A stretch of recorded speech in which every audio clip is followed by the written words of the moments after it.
Well, of course, that's right, Makusha. We're again here at the Breezes Resort. In just a few moments, the important show, The Heartbeat, is set to get started. Now, a number of persons on the panel, including this lady passing here, she's one of those victims. She's 35-year-old Petra Curry, and she went through a harrowing experience with her ex-boyfriend that nearly destroyed her entire family. Now, diving deeper into what social services is doing to assist families like this is Deputy Director at the Department of Social Services. She is Shirley Kelly. Ms. Kelly, of course, welcome to the Bahamas tonight, and tell us what's being done to help families like this. In this incident, we try to assist parents, especially mothers, in these situations who may have been physically abused. So we have a domestic violence unit that has been established to provide counseling for her. And we also provide assistance for the children, counseling for the children, and those persons who may be in need. If she would have had physical ailments, etc., she can get help through the health social services to take care of her medical expenses. Now, of course, today is International Day of the Family, and again, many persons out here tonight. What is your end goal or objective for tonight? Well, we're hoping that the family would be reinstituted in the Bahamas in a full way and established with a sound foundation, so the persons can be, so families can be renewed and citizens can be restored.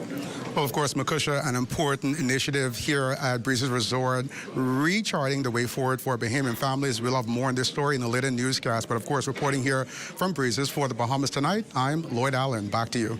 Well, thanks, Lloyd. We'll certainly have more on that story in a later newscast. But that does it for the Bahamas tonight. Thank you for continuing to make ZNS your first choice for news and information. Only the sun covers the Bahamas better than ZNS. From all of us here at ZNS, thank you for watching and good night.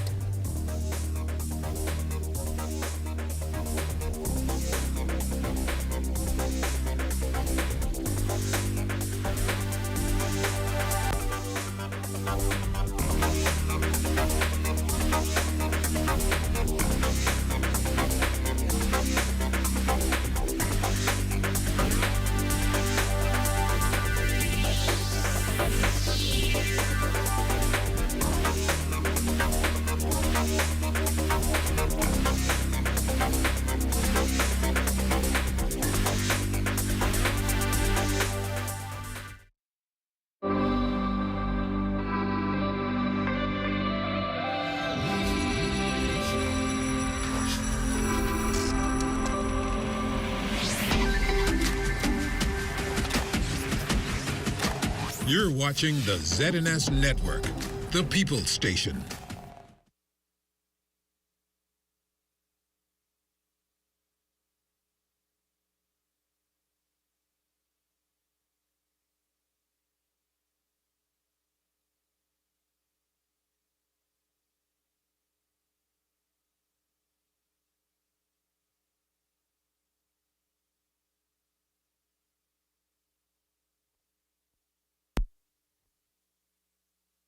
The Office of the Prime Minister, Clint.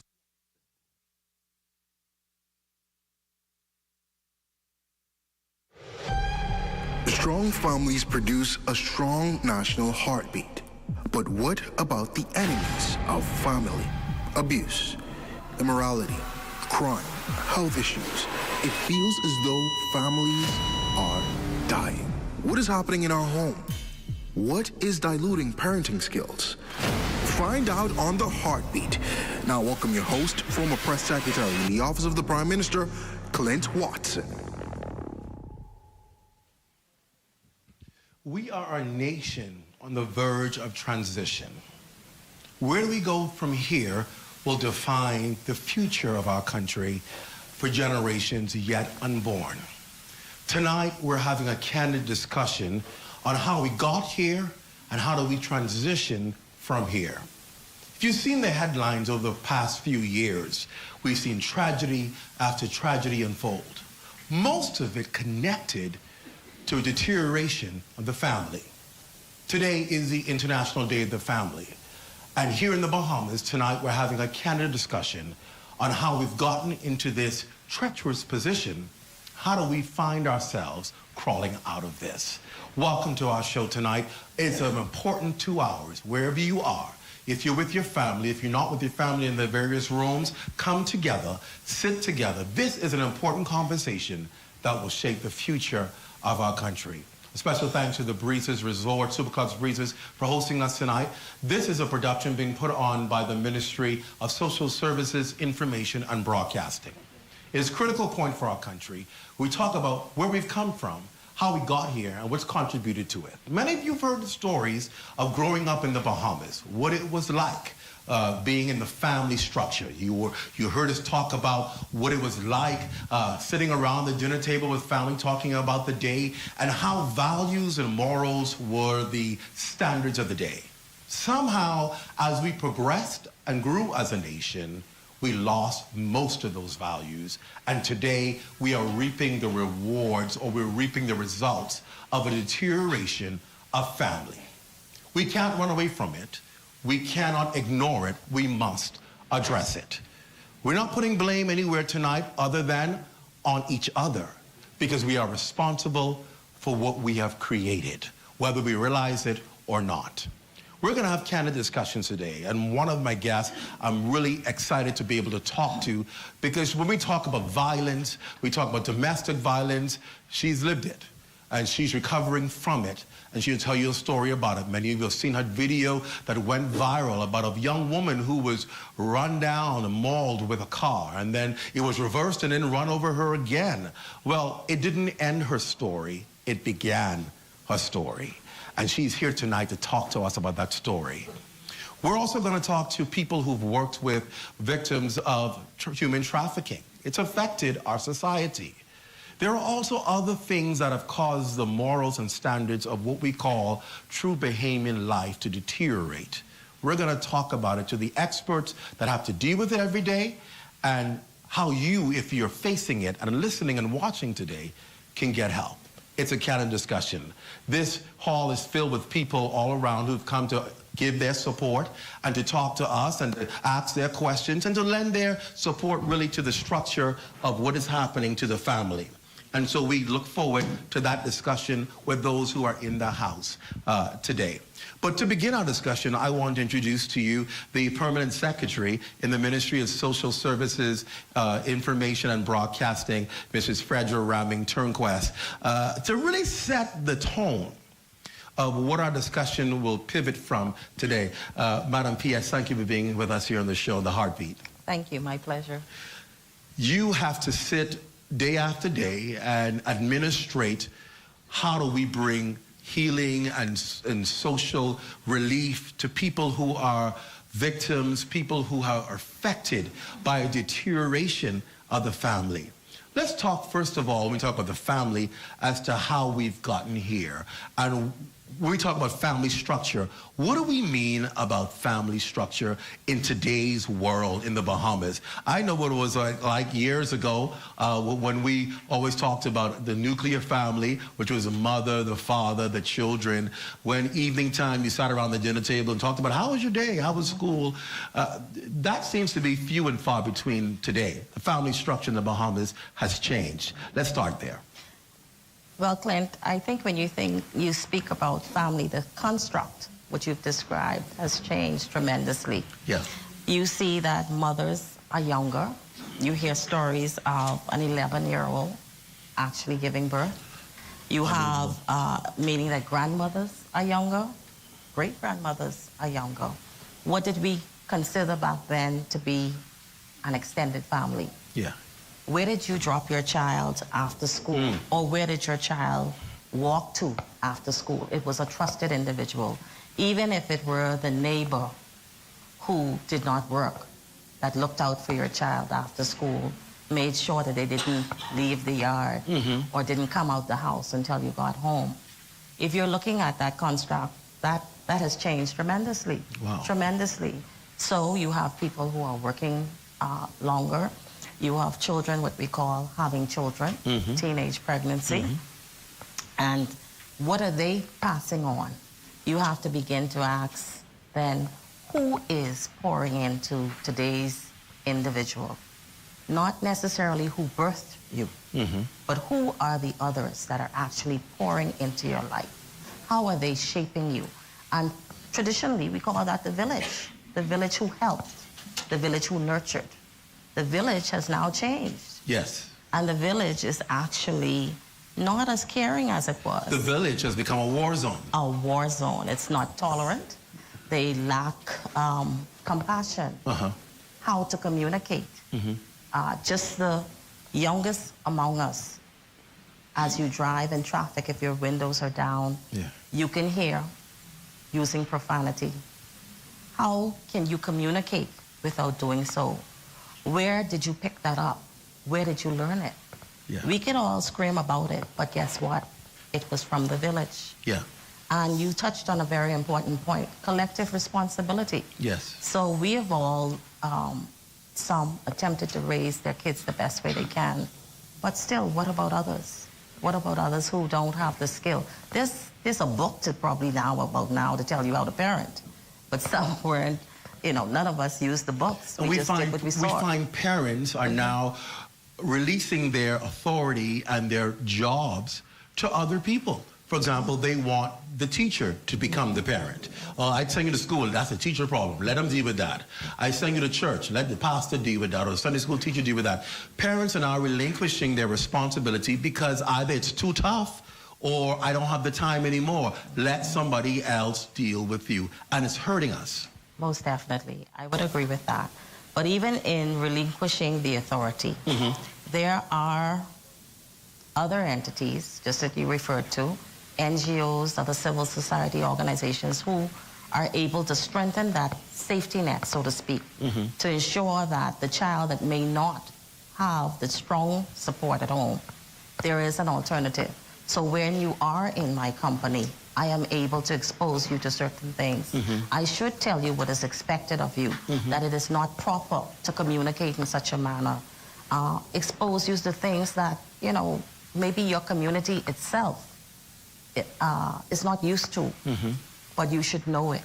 It's part of being maturing to adulthood.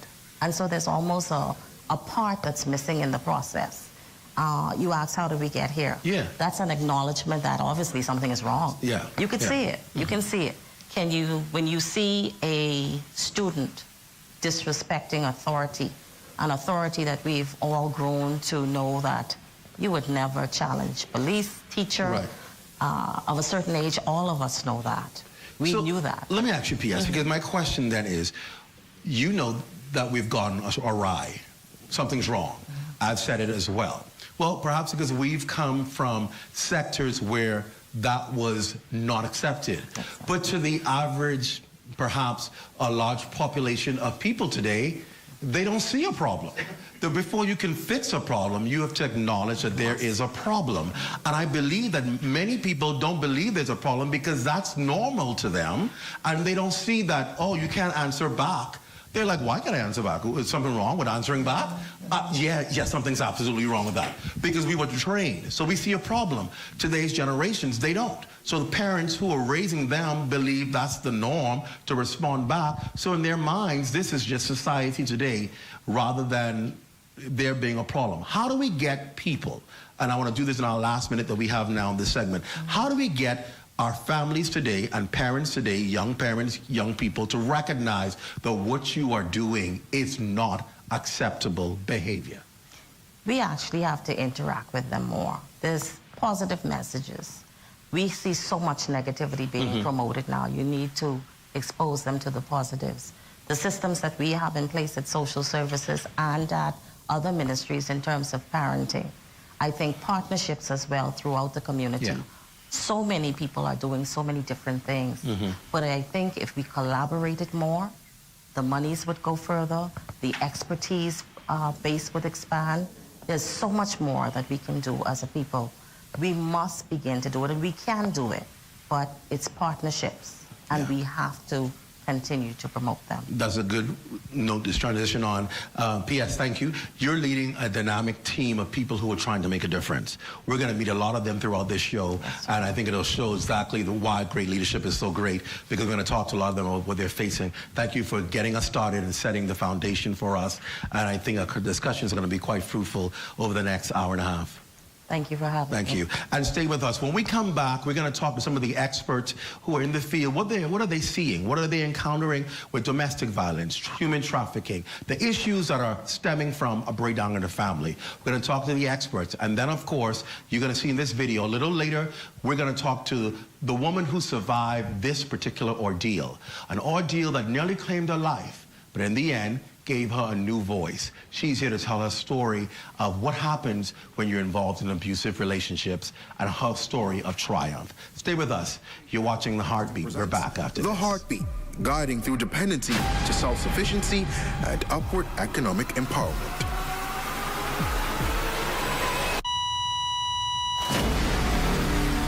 Are you looking for a quick escape? Then come stay at Breezes right here on Nassau's world-famous Cable Beach. Enjoy exclusive rates for locals. Come unwind and feel the breeze at Breezes.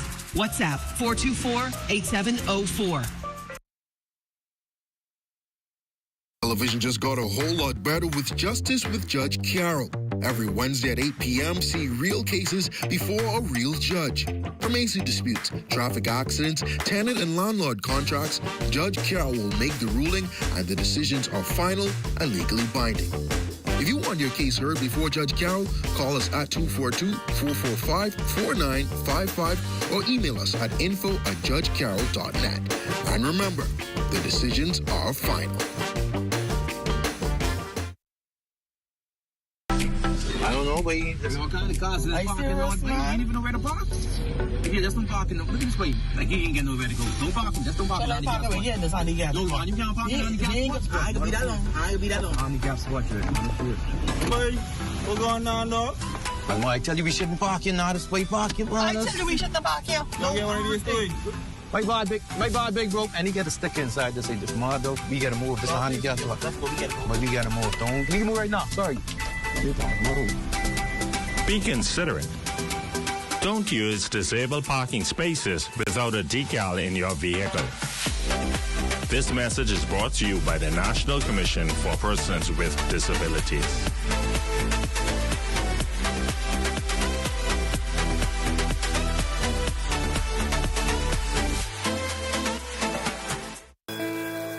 Abuse, domestic violence, suicidal tendencies. Are you being stressed out from these problems? Call the national hotline at 422-2763 or 322-2763. There are trained social workers available 24 hours to help you. Know that you are not alone in this. Years ago, a new era began. Together, we have shared joy and survived the hardest times by leaning on each other. Now, we need to grow stronger. That means standing up for ourselves, protecting our borders, investing in our family islands, and growing more of what we eat. We know where we came from, so we know where we're going. Happy Independence, Bahamas. The Heartbeat, brought to you by the Ministry of Social Services, Information and Broadcasting, the Ministry of Education, Technical and Vocational Training, and the Ministry of National Security, working together for a stronger Bahamas.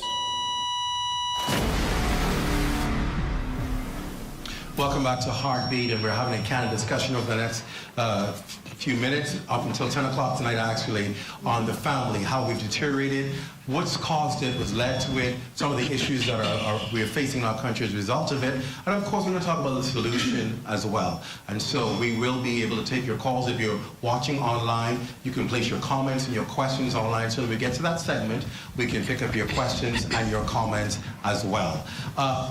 This is an important topic, right? Because people will say, okay, we're talking about the family. Yeah, families and structures have changed.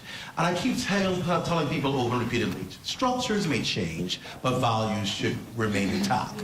The issue here is in structures changing. Yes, there are families who are the nuclear families with mother and father. There are single-family homes with just mother, single-family homes with just father, single-family homes with just Grammy.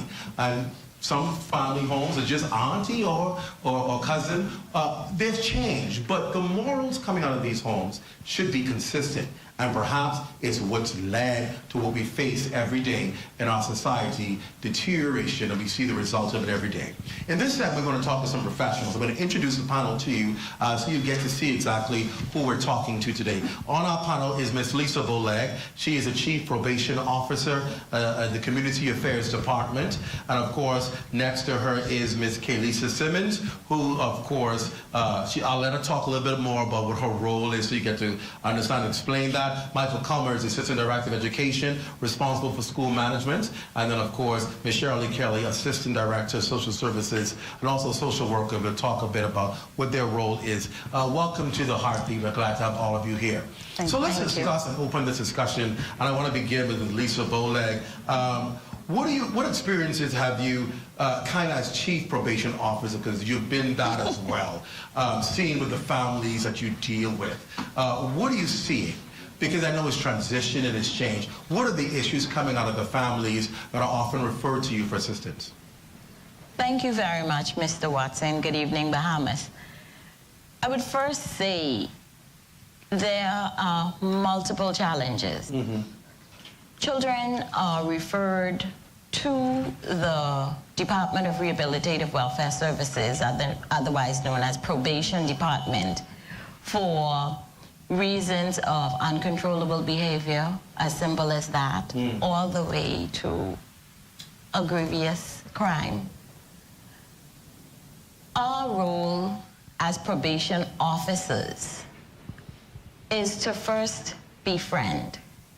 And when I say befriend, the question is not, what is your problem? It's what happened to you. We need to find out where this problem started.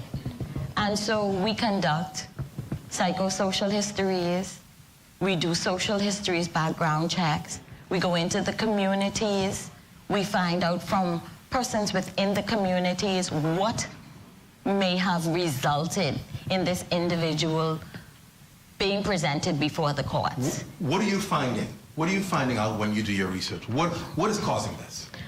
A lot of times it's poor parenting or lack of parenting or just the not having the knowledge of what good parenting looks like. And so when we discover these situations, we refer those parents to the National Parenting Program, of which my colleague, Mrs. Kaylisa Simmons. I want to bring her right in there. Yes. Who is, of course, part of the National Parenting Program. What do you see? What are the biggest issues you're finding when people are being referred to you for help? Good evening. A lot of our parents are referred to us through the court system, and we have found that a lot of them can't communicate. Usually the magistrate or the justice would see that they can't communicate effectively in the court system before the courts, and so we send them to us. We find that one of our topics that we do with our parents is the power of forgiveness. That's our first topic. But because we find that a lot of our parents have experienced some type of trauma, childhood trauma, adult trauma, and it has affected their parenting skills. And it translates on hurt people. Definitely, yes, yes. And then we also find that, you know, parenting is a difficult job, but it's also rewarding. However, parenting is not done in isolation. You have to have a village, you have to have support in parenting. And so a lot of persons don't have that support system from family members. You mentioned something that's so important. The majority of your referrals are people who are sent there by the courts. In other words, you have to go. Yes. Which means that people aren't voluntarily coming in saying, I need help. People still don't want to accept the fact that they are challenged. Over the last 2 years, I can say that we have been having more and more self-referrals. And so that's good. So the word is getting out, and persons are realizing that they need help, and they are stepping up to come to the parenting classes. Are you seeing transformation? That's important. When people come, are you seeing them changed? Yes. Even though they come to us through the courts, they're very reluctant at first, of course. And our programs are 12 weeks. And so I'm saying by the 5th or 6th week, we see a lot of transformation. Actually, we just had a graduation, and during our graduations, we have them present their testimonials while in the program, and we have a lot of persons, and we have seen the transformation. So stick a pin right there. If you are a bad parent watching, go and sign up. Don't suffer in silence. In 5 weeks, you can be changed. Don't sit there and suffer. Can't help. Someone's gonna help people. Because people sit there and say, well, I know I may need some challenge, I may need some work. Go get the help. And it's free, isn't it? It is definitely free. And Mr. Watson, I wouldn't say they're bad parents. You gotta say, because they don't understand that means them. You know you got the challenge, you got little issues. And even good parents who may still have challenges, right? We all have challenges. Yes. Yes. Yes. I have challenges, I can't tell my little daughter no. I let the mommy do that it. can be a problem. I'll tell her no. I want to move on to Mr. Michael Culmo, who's Assistant Director. We see a lot of the challenges of the home translated into the education system.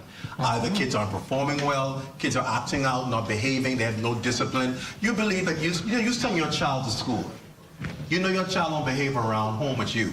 And you imagine 30-year bad children in one class with a teacher. This is why people don't want to teach. Because the teacher is busy spending the time controlling the class rather than instructing them. I drifted. But the point is here, we have a challenge. We see the family structure broken down, affecting the education system. And while people may not be challenged at school, we still have the problem with people who do not attend school. Talk a little bit about this new unit that's been created, sir. Good afternoon, Mr. Watson. Good evening, Mr. Watson, and good evening, Bahamas. I am so thrilled to be able to stand here this evening representing our Minister and Department of Education to speak to you about the parental engagement unit. And the goal of parental engagement unit is to improve the engagement and interaction of parents and guardians in the public schools of the Commonwealth of the Bahamas. And we have 4 pillars that we're going to be talking about. We want to provide training. We want to teach our parents how to be advocates for their schools and their children by being through advocacy. We want to offer support, and we also want to give them knowledge. We believe that our parents are being the best parents that they know how to be, and they're sending us the best children that they have. And so we have a responsibility to help them move from their better and best to, as we say in the Bahamas, the best.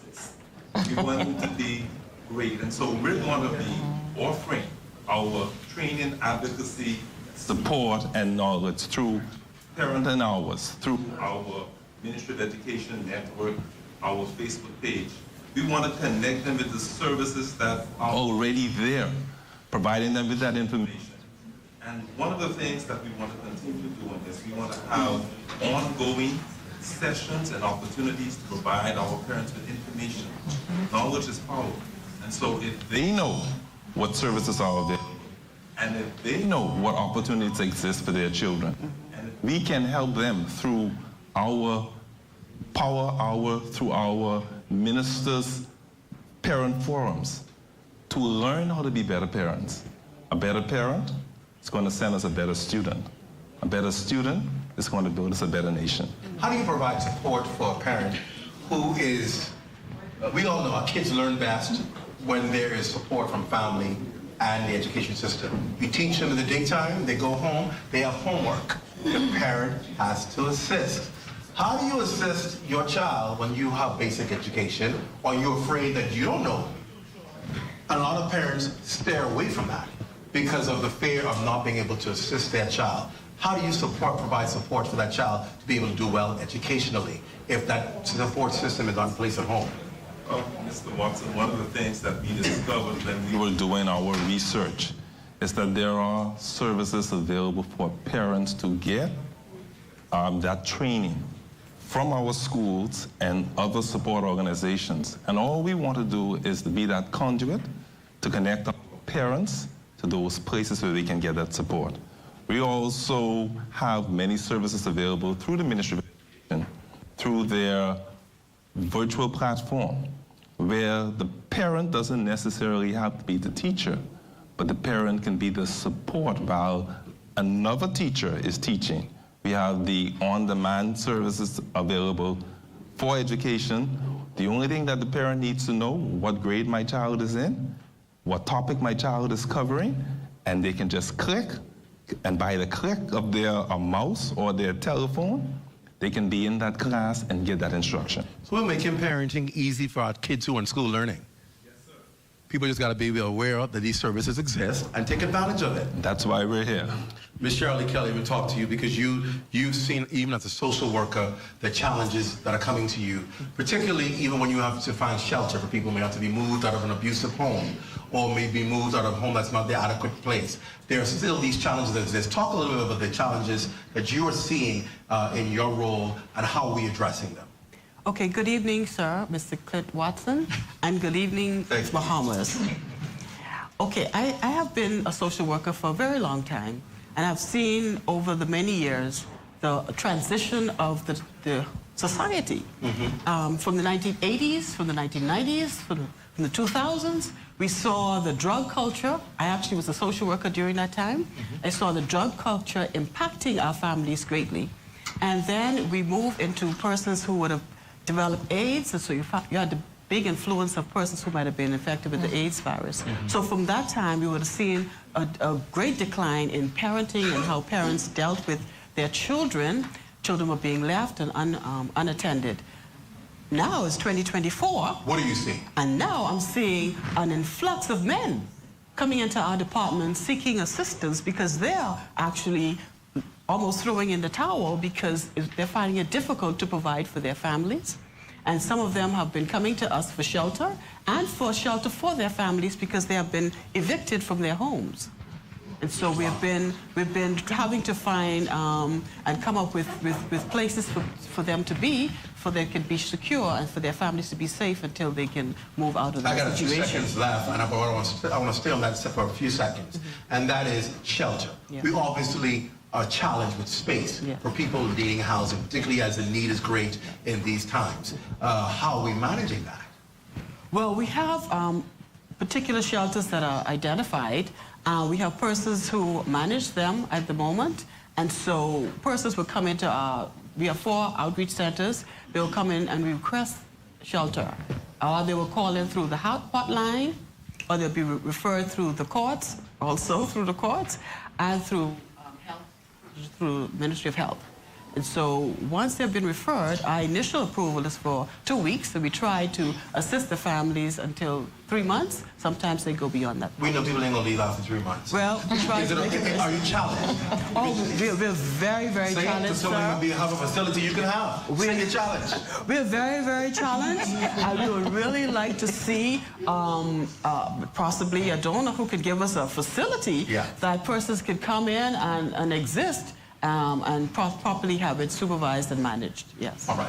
Thank you all for sharing. I know time is moving very quickly, but at least giving us a bird's eye view so we understand what we're facing and how we can address those issues. When we come back, we're going to talk to another group of panelists who talk about the human trafficking side of it and what's happening on the streets and what kind of issues they're facing and they're seeing. And then, of course, a little later, as we told you before, we're going to talk to a woman who has been a survivor of domestic violence. You saw that video go viral a couple years back. She was rolled over by a vehicle and rolled over again.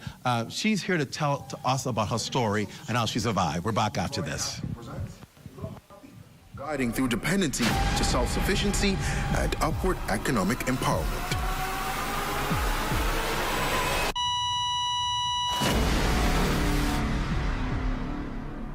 Hey, Bahamas, are you looking for a quick escape? Then come stay at Breezes right here on Nassau's world-famous Cable Beach. Enjoy exclusive rates for locals. Come unwind and feel the breeze at Breezes. WhatsApp 424-8704. I don't know, but there's all kind of cars in the parking lot. You ain't even know where to park. Yeah, just don't park in the... Look at this way. Like, you ain't get nowhere to go. Don't park him. Just don't park in the handicap spot. Yeah, that's handicap. No, you can't park in the handicap spot. I ain't gonna be that long. I ain't gonna be that long. Handicap spot, Boy, what's going on, dog? I tell you we shouldn't park here now. This way park here, I tell you we shouldn't park here. Don't get one of these things.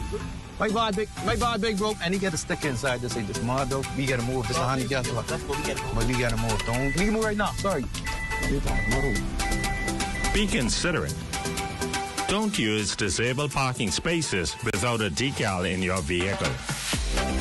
This message is brought to you by the National Commission for Persons with Disabilities.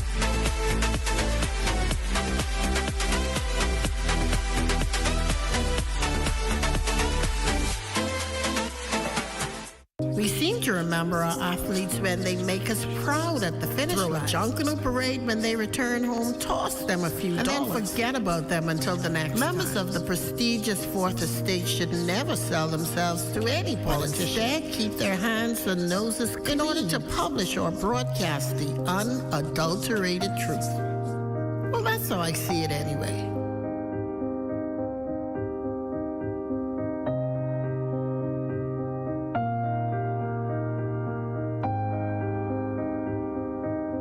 Read as I see it, exclusively at ZNSBahamas.com. New articles premiere on Mondays at 9 a.m. Hey, Bahamas, are you looking for a quick escape? Then come stay at Breezes right here on Nassau's world-famous Cable Beach. Enjoy exclusive rates for locals. Come unwind and feel the breeze at Breezes. WhatsApp 424-8704.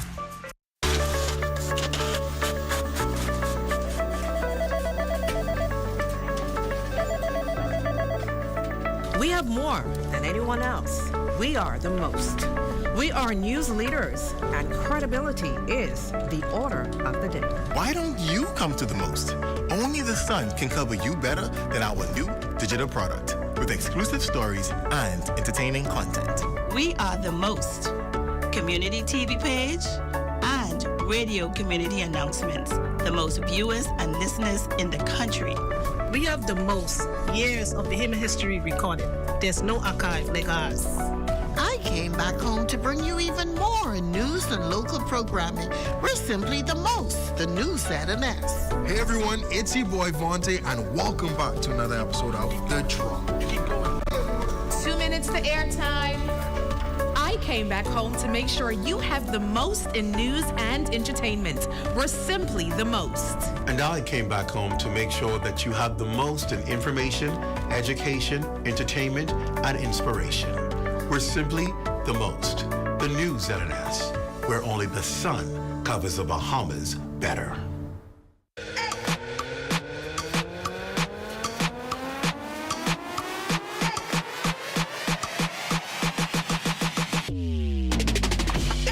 Your one-stop shop for all things news and entertainment. Bringing you exclusive content from unique talents you can't find anywhere else. Keeping you updated with the top stories from across the nation. And entertained with a variety of engaging content.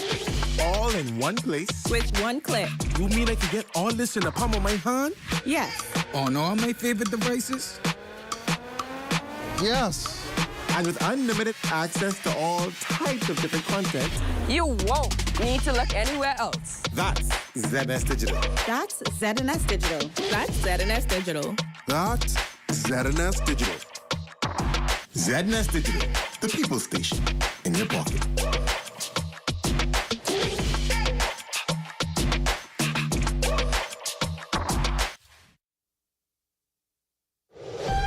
The Heartbeat, brought to you by the Ministry of Social Services, Information and Broadcasting, the Ministry of Education, Technical and Vocational Training, and the Ministry of National Security, working together for a stronger Bahamas. Welcome back to The Heartbeat. We're having candid discussion today on what's happening in our country, how we got here, how we're going to transition out of it. I can't wait to reach to that segment. But the things that have led to the social ills we've seen, you've seen them, the videos that go viral that stop you from doing your work every day because WhatsApp comes in and everybody's watching the same video of violence. A kid who's fighting a teacher out of school, domestic violence happening between relationships, a male and a female going at it and doing violent things, stabbing somebody, crimes, murders, all of those things that get your attention on your phone every day that stops you from being productive at work because, did you get the WhatsApp? You see that WhatsApp? And everybody picks up their phone and they start scrolling and then you go and you send it to your family. You know, we always send, the first thing we send it to is our family chat. Send it to your family chat, and then family chat sends it to the group chat, and the group chat sends it to the church chat, and then it eventually ends up in your work chat. Then everybody goes back to work because the boss says, what y'all circulating? It's those kinds of messages we're talking about that feed our minds and not only feed our minds, but continuously goes in, and subliminally, we accept it to become the norm in the Bahamas. And that's how we transition so easily as a nation to accepting these videos that once shocked us to now being a daily thing that we see.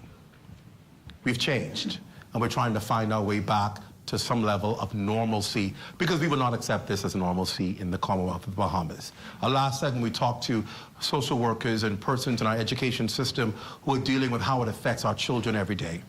I have two guests I want to introduce to you who can tell you what happens on the ground.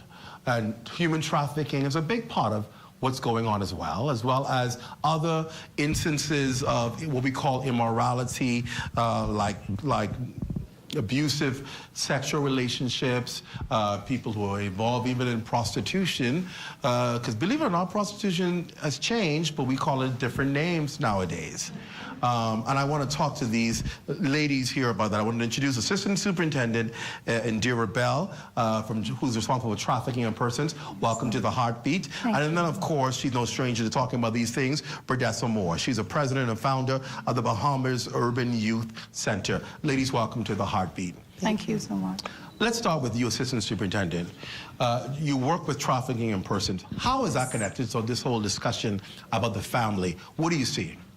Well, it's a global problem. So countries all around the world are impacted, including the Bahamas, because we do have victims of human trafficking that are Bahamians. We've had an adult and also 2 juveniles. Wow. So it is something that is fueled by greed, because it is a for-profit business. So it's a multi-billion-dollar criminal enterprise. How is it happening? Because people hear it all the time. I don't want to take for granted that people are watching enough of these movies to understand human trafficking. Right. Explain how it actually happens. Well, there's a very broad definition. Like I said, I'll simplify it. Basically, it's a form of what they call modern-day slavery. So people are bought and sold and exploited. So whether it's for sex or labor, or there's also something called organ trade, which is the buying and selling of human organs. We've not seen that yet in our country. We have no reported incidents of that, but it happens around the world. How do people get themselves involved in this? Well, there are different dynamics to this crime. So you know that there are individual factors, and when we look at the individual factors, persons who are, say for example, with children, children who are abused, neglected, abandoned, dealing with homelessness, family dysfunction, domestic violence. So all of those are some of the vulnerabilities or the risk factors that make people more vulnerable to this crime. When we look at adult victims, for the most part, we've seen where they're unemployment, they are really looking for a better way of life. A lot of times in the context of the Bahamas, in the Bahamas, we deal with more foreign nationals that come to the attention of the police. And when they are lured into human trafficking, it's for false job opportunities that does not exist. We saw a case in the court surrounding that, and that's when it became really popular and known to the Bahamian people. Talk a little bit more about that. So what is happening is we bringing in foreigners under the pretense that they're going to have some gainful legal employment. And yes. What are they doing actually? And when they get here, the job does not exist. They either sexually most of our victims are sexually exploited. Most of our victims are females from within the region and also Latin American countries. So, like I said, they falsely advertise a job. Sometimes a job is Facebook, social media. Sometimes it's by way of word of mouth, a trusted friend. Because, you know, a lot of people are in the Bahamas gainfully employed, so the lure is there. So, you know, we have this famous talk about selling dreams. So they make it seem as if it's an opportunity that is, you know, you cannot miss out on this. Sometimes it's a matter of them being invited just for a vacation. And when they get here, their passports are taken. That's in the context of foreign nationals, so. I want to bring Berdessa Moore in there because Berdessa, I've spoken to you, we've done interviews before with you actually being on the ground. And not just for trafficking, but prostitution. I remember talking to you, and you would go out at night, not to prostitute, but you would go out at night. Make it clear, that came out wrong. You would go. She's not a survivor speaking. You would go out at night to help people and to conversate with them and to talk to them. And a lot of people think that it's not, oh, that's not big. It's not happening a lot in this country. That's not what you're seeing. Well, actually, we talk about the family structure. It's not prostitution anymore. It's sex work. So just like you go to work, everybody, person would get up in the morning and get dressed and go to work. Individuals who are involved in the sex trade will do the same thing. They'll get up and take care of their children, prepare them, for, give them their breakfast, get them dressed for school, and then they are now preparing themselves for their work, which is sex work. It's not traditional anymore like you would see the Dowswell streets hanging out. People are now getting more creative in terms of scheduling their appointments and doing what they have to do. But it's in their mind, it's a job. It's a way that they're looking at taking care of their families. And we did a research years back, I think in 2012, where we found out that women were making, on average, like $500 a night just by going out and selling their bodies. So it appears to be very lucrative. So what we need to do, or what we try to do, is give them alternatives, as opposed to, say, show them that there are other ways that you can make money. I remember a situation where we had a workshop just at our organization, and these young ladies, about 5 of them, came from my office is right on Farrington Road, the Rock Crusher area, and we did a 2 hours workshop. At the end of the workshop, I said, okay, here's lunch, here's $10, and the girls were like shocked.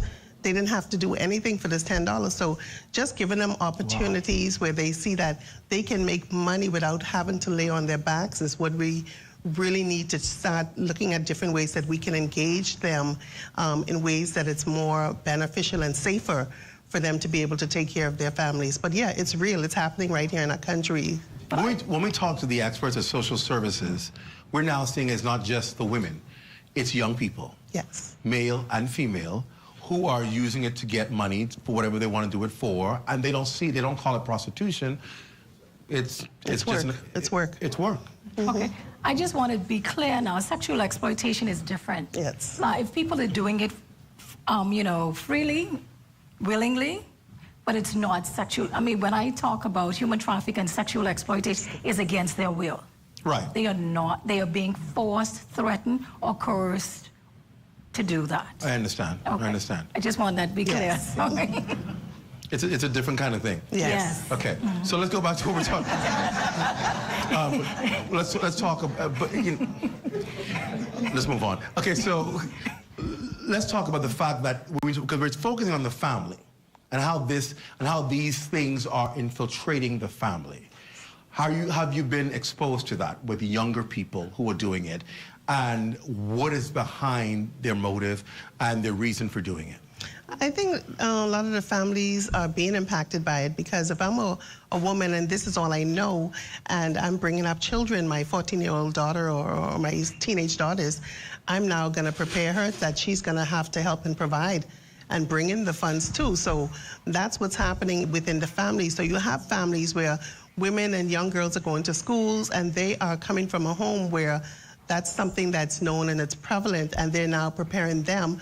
We've had incidents just some years back, where you would see even elementary school kids are practicing right on the school ground, doing lap dances, and this is stuff that they're exposed to.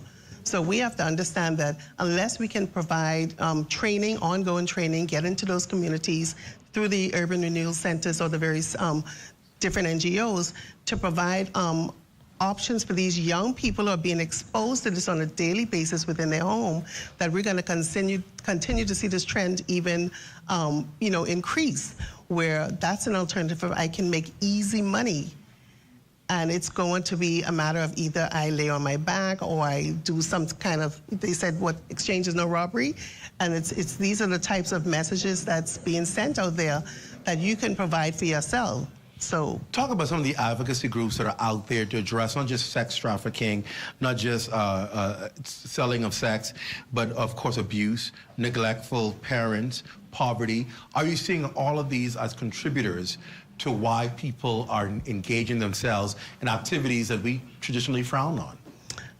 There are a lot of advocates, groups out there that's trying to help to train our young women and empower them. We talk about empowering people, that people are able to take care of themselves. There are groups out there who are trying to make a difference, but if they're not taking advantage of these various programs that's available, or even, and I think that even in communities, we talked about going and knocking on doors, making sure that parents get their children into these programs, even if they have a history of being involved in sex work or being involved with any kind of illegal business. It's not necessarily that they want their children to get involved in that. You have some who do, but it's not necessary that they want to continue that trend with their children. But there has to be opportunities where the village steps in now, because I don't know what else to do. I don't know how to steer them in a different direction. So the community and the NGOs now and the church needs to come in and say, this is how we're going to help to train you to be able to take care of yourselves through education, through skills building, through whatever other means that we can. So it's going to take all of us to come together. Let me ask both of you, what role does the internet play in feeding into these issues that you're seeing and facing? Huge. I just wanted to mention also that if a child under the age of 18 is being sold or bought for sex, that's human trafficking. All right, it's either for money or any kind of benefit. So I know in this country we have a law about age 16 being Correct. able to give consent. But if somebody is being forced and bought and sold, that's trafficking, and so there's no consent necessary. I mean, it's not. So when you defining trafficking, it's just that if a person is, if they're transported, if they are, like I said, bought and sold for sex, and they are under the age of 18, that's trafficking. What is it if they're over the age of 18? Like if it's being, that's adult. They just classify child trafficking as that. Somebody being bought and sold and exploited for sexual or labor purposes. It's interesting. Or something, because there's something called familial trafficking, where some families traffic their children. Say what? So they traffic their children for money, and that's against the law. So a child cannot give, once the person is under the age of 18, they cannot give consent to be bought or sold. It's interesting that she mentioned that, because we even talk about even sex tourism. And we have to be mindful as a country, with the Bahamas being a tourist destination, that sometimes our children, young children, teenagers, 14, 15, 16, I don't know if you've had any cases or experiences with that, where tourists are coming to the country and now they're engaging them in various different areas. So that is trafficking. Well, yeah, we call it sex tourism, but or we might even look at it as prostitution or sex work. But now she just said something interesting. That is trafficking. Yes, so when it's a form of sexual exploitation. So it's interesting how they all still are connected in some way. I started out asking about the internet because we see that if you have to monitor. I don't know if the persons in the audience could agree with me. You have to be so careful what your children are watching, right? Yes. Because a lot of parents don't understand. Your child can start out watching something so innocent on YouTube, but when that finishes, it goes to something else, and then it goes to something else. And if you watch the trend, it moves further and further away from what they were initially watching. And the child is innocently probably just watching it because it's keeping them entertained. But by the time you see that child an hour later on that internet, they're watching something completely different. You're like, how you get on this? But that's what the videos do. They lead you and lure you to something. And it starts out with, easy cartoon. It starts out, with, the Peppa Pig and all So that stuff. as it relates to the internet, parents should be monitoring who their children are communicating with, because it's really like it's a gateway. They can lure them, befriend them as a result, because, a person could pretend to be a child and befriend a child, so it's important for them not to give private information. and they should not be engaging with people they don't know in reality. And then parents have the responsibility to monitor their children online Here's some behavior. advice. How does the parent monitor the child when they're working the night shift? They're at the hotel working the night shift. Yeah, but tell the child, do your homework, and that's it. What does the But there's parent some do? parental apps and stuff that you can check, Yes. you know, Yes. and find out their online activity. I mean, they should be left with somebody who should supervise them, you know, and I mean, at night they shouldn't be doing homework. But I mean, it's just a matter of, like I say, you know, just coming into the room when they are online and making sure that they are doing what they supposed to be doing, you know, and then there's also, I often work closely periodically, my team, because there's a task force to deal with combating trafficking, to engage our officers at CDU that deals with cybersecurity. So I'm working closer with technology companies to further engage with parents, teaching them and educating parents and children about online activity and the dangers of. We're going to allow our studio audience, if you have a question, just raise your hand and let our floor director know, and we'll get the mic to you if you have a question. But I want to suggest more to answer this, and that is, are people using the internet to solicit other young people into the sex industry? Definitely. And one advice that I would give to parents, everybody have cell phones. We have at least, hopefully they would have access to data or Wi-Fi. But if you're a parent and you have to go to work, you can stay connected online with your children for that entire time while you're at work.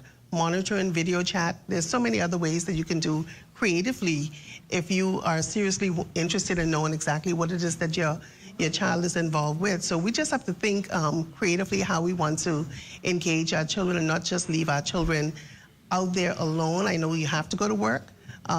You might even have a neighbor or somebody who can just check on them every now and again. But the internet is definitely a good connection to meet up with persons. You would just be online and I would just say, hi, beautiful, and people just try to engage in a conversation with me. And I'm like, who is this?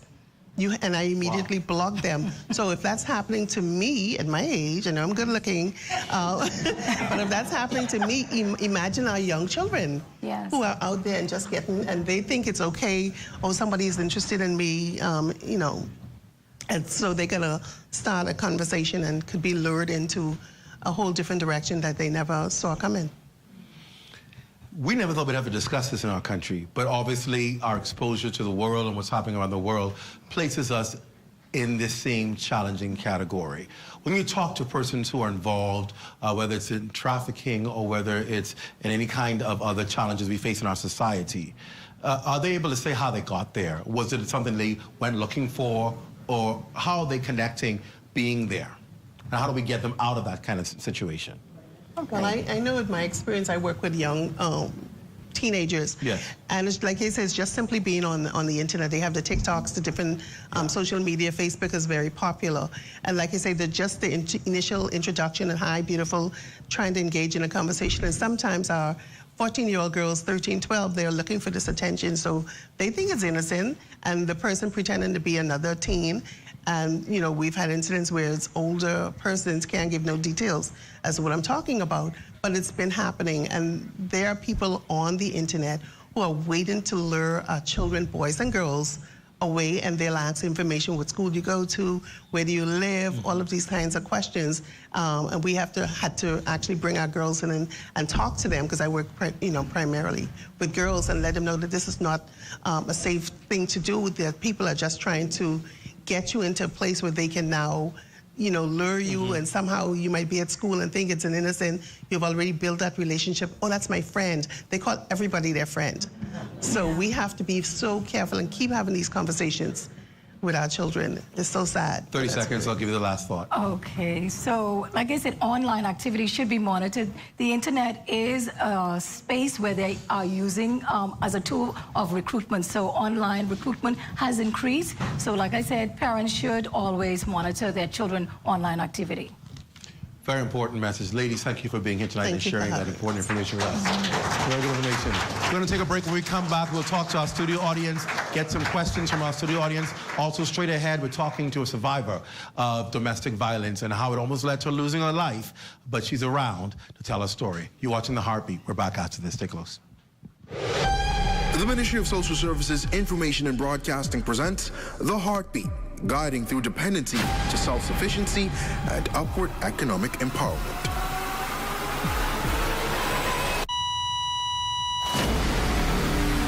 Bahamas. Are you looking for a quick escape? Then come stay at Breezes right here on Nassau's world-famous Cable Beach.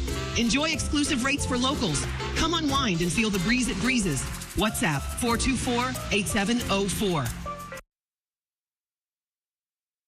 Television just got a whole lot better with Justice with Judge Carol. Every Wednesday at 8 p.m., see real cases before a real judge. From AC disputes, traffic accidents, tenant and landlord contracts, Judge Carol will make the ruling and the decisions are final and legally binding. If you want your case heard before Judge Carol, call us at 242-445-4955 or email us at info@judgecarol.net. And remember, the decisions are final.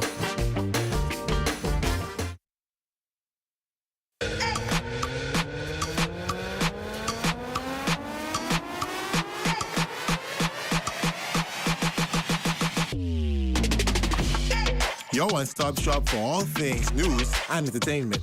Bringing you exclusive content from unique talents you can't find anywhere else. Keeping you updated with the top stories from across the nation. And entertained with a variety of engaging content. All in one place. With one click. You mean I can get all this in the palm of my hand? Yes. On all my favorite devices? Yes. And with unlimited access to all types of different content. You won't need to look anywhere else. That's ZNS Digital. That's ZNS Digital. That's ZNS Digital. That's ZNS Digital. ZNS Digital, the people station in your pocket.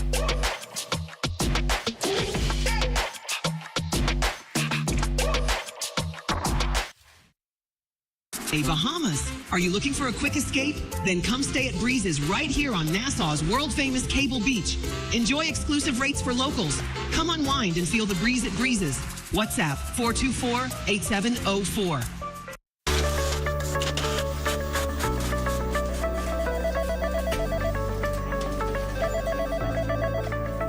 We have more than anyone else. We are the most. We are news leaders, and credibility is the order of the day. Why don't you come to the most? Only the sun can cover you better than our new digital product with exclusive stories and entertaining content. We are the most.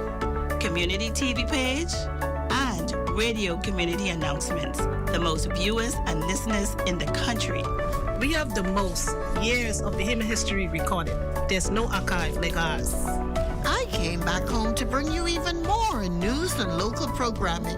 We're simply the most, the new ZNS. Hey everyone, it's your boy Vontae, and welcome back to another episode of The Drop. 2 minutes to airtime. I came back home to make sure you have the most in news and entertainment. We're simply the most.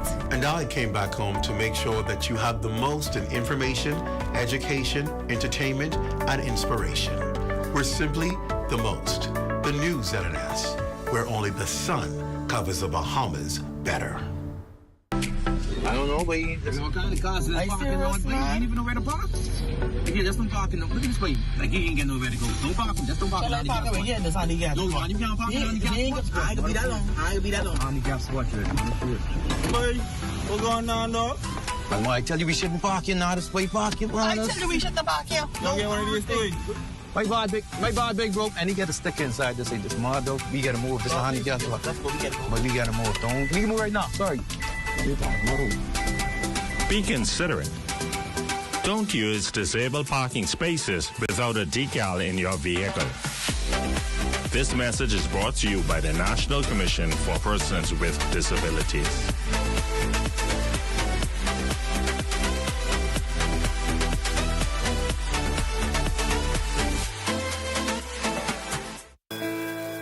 Abuse, domestic violence, suicidal tendencies. Are you being stressed out from these problems? Call the national hotline at 422-2763 or 322-2763. There are trained social workers available 24 hours to help you. Know that you are not alone in this.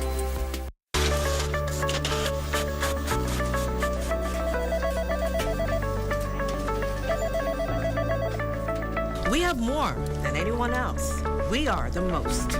We are news leaders, and credibility is the order of the day. Why don't you come to the most?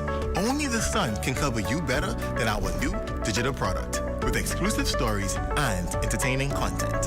We are the most. Community TV page and radio community announcements. The most viewers and listeners in the country. We have the most years of the human history recorded. There's no archive like ours. I came back home to bring you even more news and local programming. We're simply the most, the new ZNS. Hey everyone, it's your boy Vontae, and welcome back to another episode of The Drop. 2 minutes to airtime. I came back home to make sure you have the most in news and entertainment. We're simply the most. And I came back home to make sure that you have the most in information, education, entertainment, and inspiration. We're simply the most. The new ZNS, where only the sun covers the Bahamas better.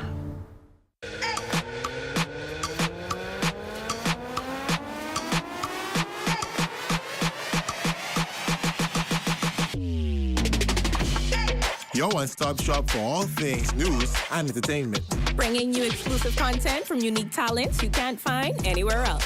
Keeping you updated with the top stories from across the nation. And entertained with a variety of engaging content. All in one place. With one click. You mean I can get all this in the palm of my hand? Yes. On all my favorite devices? Yes. And with unlimited access to all types of different content. You won't need to look anywhere else. That's ZNS Digital. That's ZNS Digital. That's ZNS Digital. That's ZNS Digital. ZNS Digital, the people station in your pocket.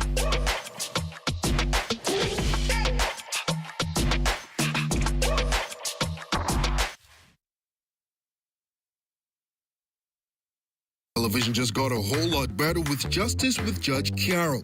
Every Wednesday at 8 p.m., see real cases before a real judge.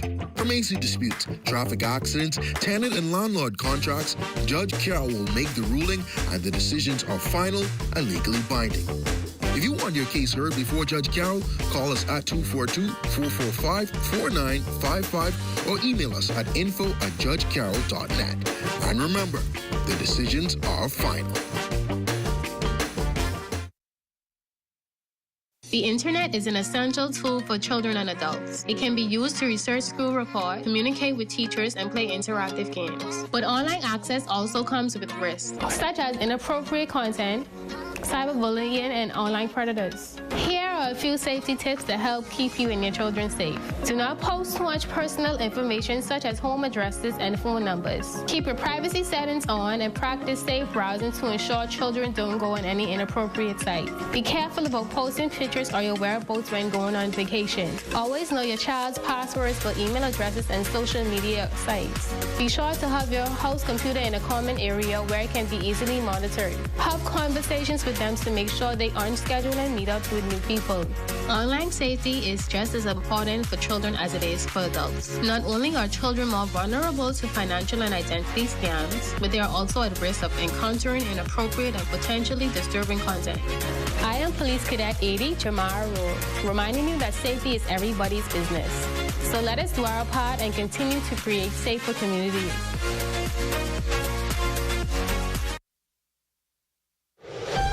The Heartbeat, brought to you by the Ministry of Social Services, Information and Broadcasting, the Ministry of Education, Technical and Vocational Training, and the Ministry of National Security, working together for a stronger Bahamas.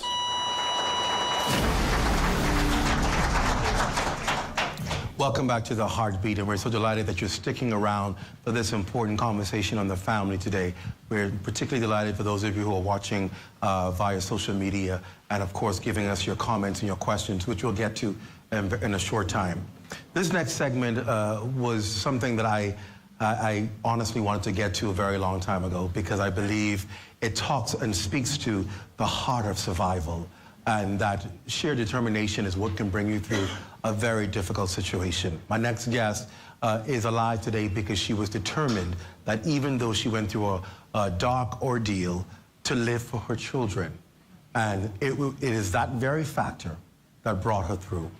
She is a survivor and a hero of domestic violence. Her story played out in the media as her video went viral of a very, very disappointing ordeal, and one that is traumatic. And of course, we want you to be careful as we show you this video, and be guarded if you have children watching. It is a very disturbing video. Take a look at a portion of what happened on that day.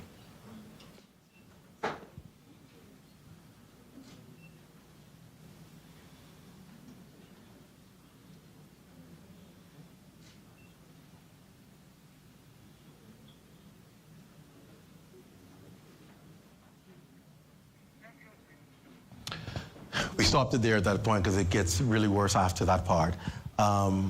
Please welcome Petra Curry. Thank you for being here, Petra. I think we got to applaud her for her boldness today. First of all, it is so good to see you determined to come back from such a dark day. And we're happy to have you here to share your story, that it indeed will empower and help so many people who are watching who may be perhaps in that similar situation. This was 2021. Tell us what happened on that day. That day, I really don't remember anything about the accident. I was told about the accident about 2 weeks after it happened. I was still in the hospital. And the first time I saw the video was when I was released from the hospital in January. I saw the video. What did you think when you saw that video? When you watched that video and recognized you were the person under that vehicle? The only question I had was why did this? Why it happened? Why me? Why so much bad things keep happening to me? What have I done for him to keep constantly hurting me and doing things to me over and over? Was this the first incident of violence that you experienced with him? No, sir. Tell us a little bit about that. How long were you in a relationship with him? I was in a relationship with him about almost 3 years. The first incident happened, the first violence incident happened December 2019. I went to a funeral for my neighbor. He lives South Beach. He ran from South Beach to Key West Street. He attacked me, he bit me. Then another incident. He bit you? He bit me, yes. He beat me, slapped me up and stuff like that. He asked me why he's still hanging out, the funeral already over. The second incident, one of the main incident was, I just had my daughter, our daughter. I had her June 8th, 2020. He said, since I came to the hospital, I'm not talking to him, I'm not interacting with him. So June 28th, 2020, he stabbed me 3 times in my back with the scissors. And he went to the court, he was charged. The court gave him a fine of $800 or spend 3 months in prison. The fine was paid, so... He paid a fine for stabbing you 3 times with the scissors? In my back with the scissors, yes, sir. Continue. After the fine was paid, he was released from prison, and he called, he said he wanted to be in his daughter's life. He promised that he's going to change, and I made back up with him. And things got worse and worse every Why? Tell us why, even despite the previous instances of violence with him, why you stayed and then decided to get back together with him. Why did you do that? Because I have 2 other kids from 2 different previous relationships, and that was she's the last, she's my 3rd child. And I said I want this relationship to work, that being my last and that being his 1st child. I thought things would get better, but things never got better. It got worse and worse for every time. Then eventually this incident took place. Was there an argument that led to this incident? Before the incident, me and him wasn't together. Me and him broke up from October.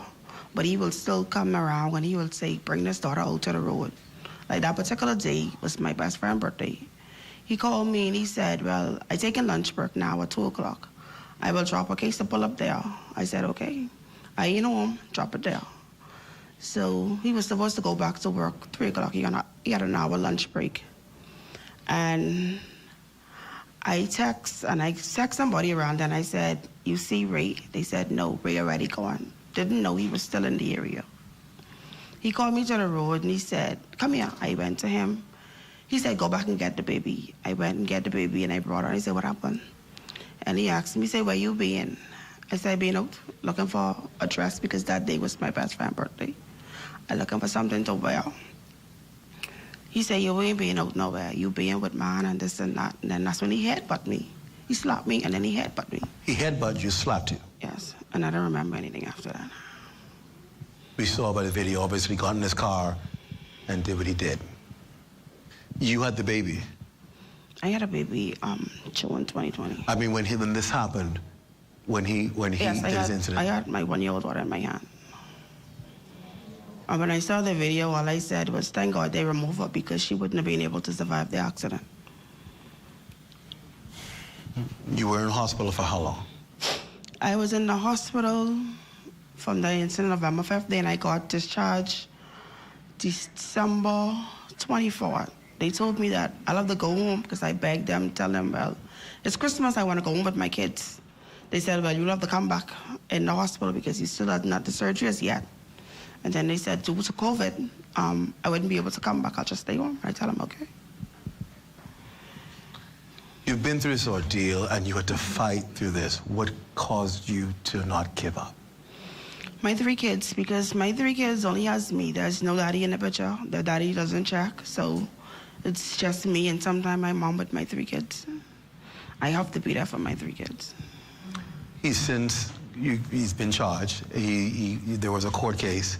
He was found guilty. He was sentenced to 15. He took a plea deal. He took the easy deal. He took a plea deal. Yes, sir. And he was sentenced to 15 years. 15 years for the attempted murder and 4 years for the child endangerment. So he's in jail now? Yes, sir. How do you feel? He still is contact me. He still is call me. He still Facebook message me. From jail? From jail, yes, sir.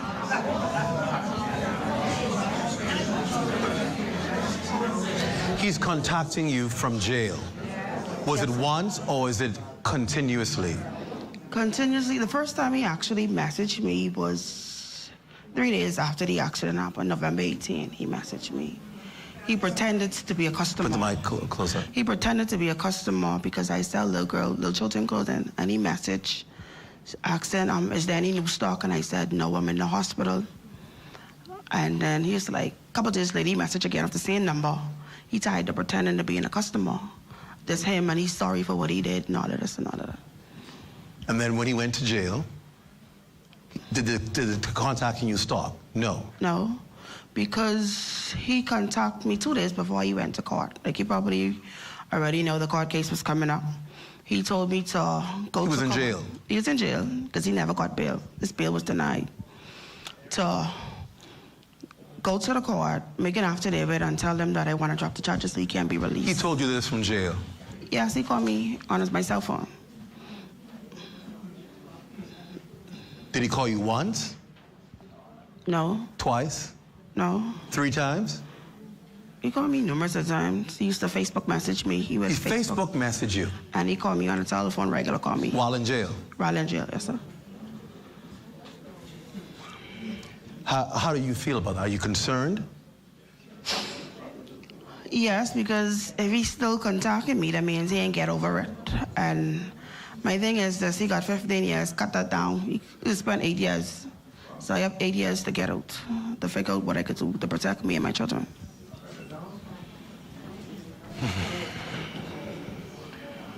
When you look at what you've faced, what do you say about what life has dealt you? Do you blame anybody for this, of what has transpired to you? What do you say about it?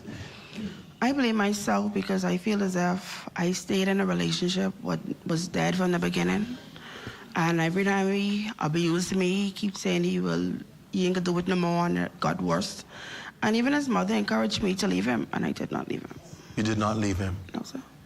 When I finally decided to leave was that October. He was taking me to make a delivery, and he slapped me on Cowpen Road. My little girl cried from Cowpen Road to Grove Police Station.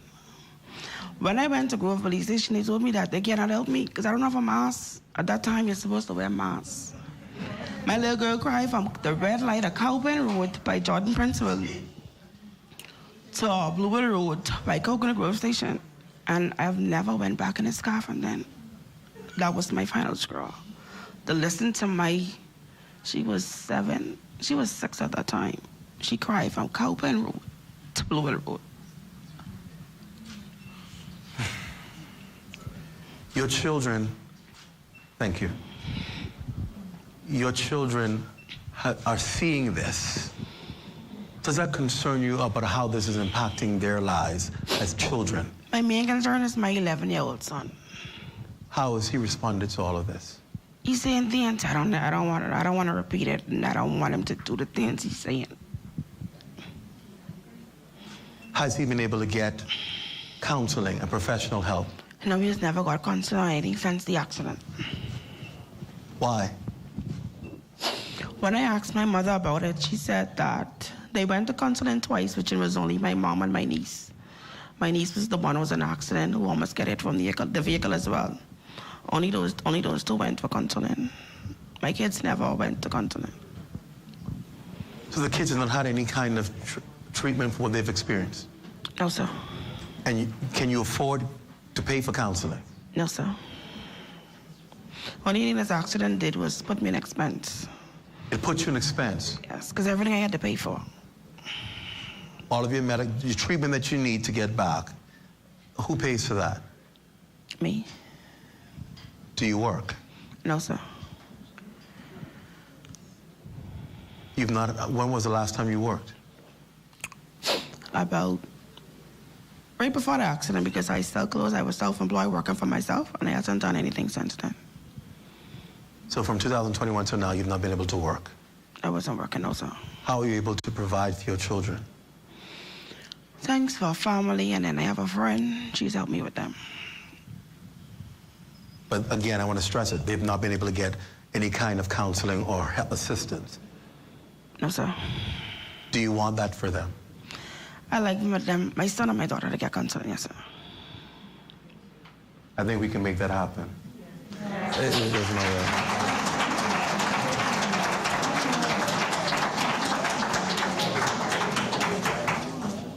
People often have to reflect on what life has dealt them. When you look at your life and what you're faced, how do you feel about life? Sometimes I feel as if I don't know what I've done to be going to this, like always in a survival mode. I always have to protect my kids because I don't know what is going to happen to them. Like only me one defending for them. What would you like to see done? What if you can sit right here and say, here's what I want to see happen for me, my kids, and for my life? I really want my kids to get the help they need, the treatment they need. Because talking about the accident, my son started to break down because my son and my daughter was there. And they started to talk about it. Are they in school? Yes, they're in school. How are they doing in school? My daughter is getting an award tomorrow for principal list. Awesome. That's awesome. That's awesome. That's awesome. What about your son? My son is on the honor roll. Wow.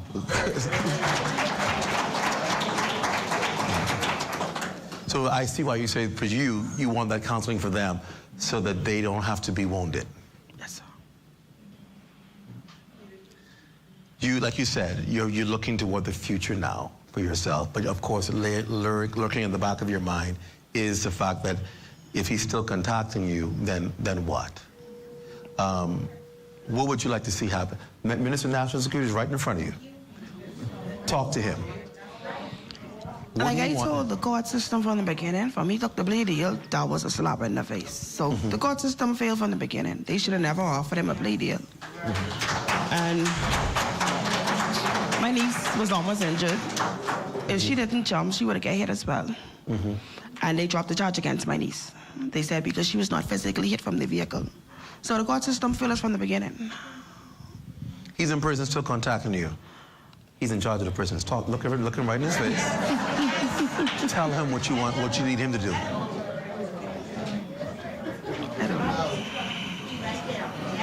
I don't know. Do you want him to start contacting you? Yes. Tell him. Tell him. Tell him. Mr. Monroe and Mr. Clare, I would really like for Mr. Sands to stop contacting me via Facebook, WhatsApp, calling. Block your Facebook. I did that. Every time I block an account, he makes another one. Wow. Every time I block a number off a WhatsApp, he uses another one. He calls off private numbers until I have it, whereas every time he calls, I have an app on my phone, whereas all the conversations are being recorded. When I went to CDU and I took it to them, the city office told me it's illegal. I said, you worried about me recording him, or you worried about him calling me? What you worried about? That's what they said. He worried about me recording him. So at this point, who's going to help me and my kids? Who's going to help you? He's going to make sure it stops. The Minister of National Security is going to make sure that does not happen again. Okay. I can assure you that, because he ain't gonna let us down. What you did here today is a big step, because most people don't want to face what they're feeling and dealing with. It also teaches us that we know what already exists. We have challenges in our systems in this country. And this is why so many people are being abused, hurt, abandoned, because the system has failed. And we have got to speak louder so that the system begins to work for the people who pay for that abuse system.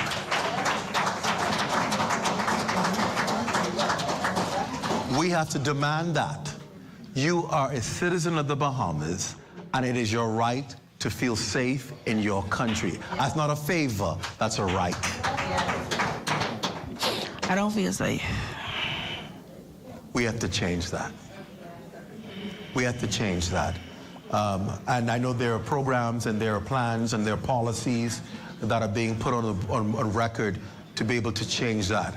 This conversation here today is so important because so many people, the system has failed them, and as a result, things like this has happened to them. Many of them are not here to tell their story because they've lost their lives. You are here to speak for the scores of them who are not able to speak for themselves. And we salute you for being able to speak up today. Thank you.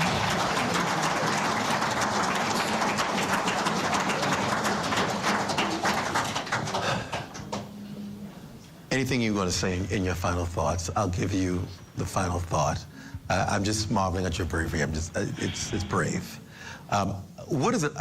If you don't have anything to say, I want to ask you to answer this question, because sometimes it's so difficult to put yourself in somebody's shoes if it ain't you.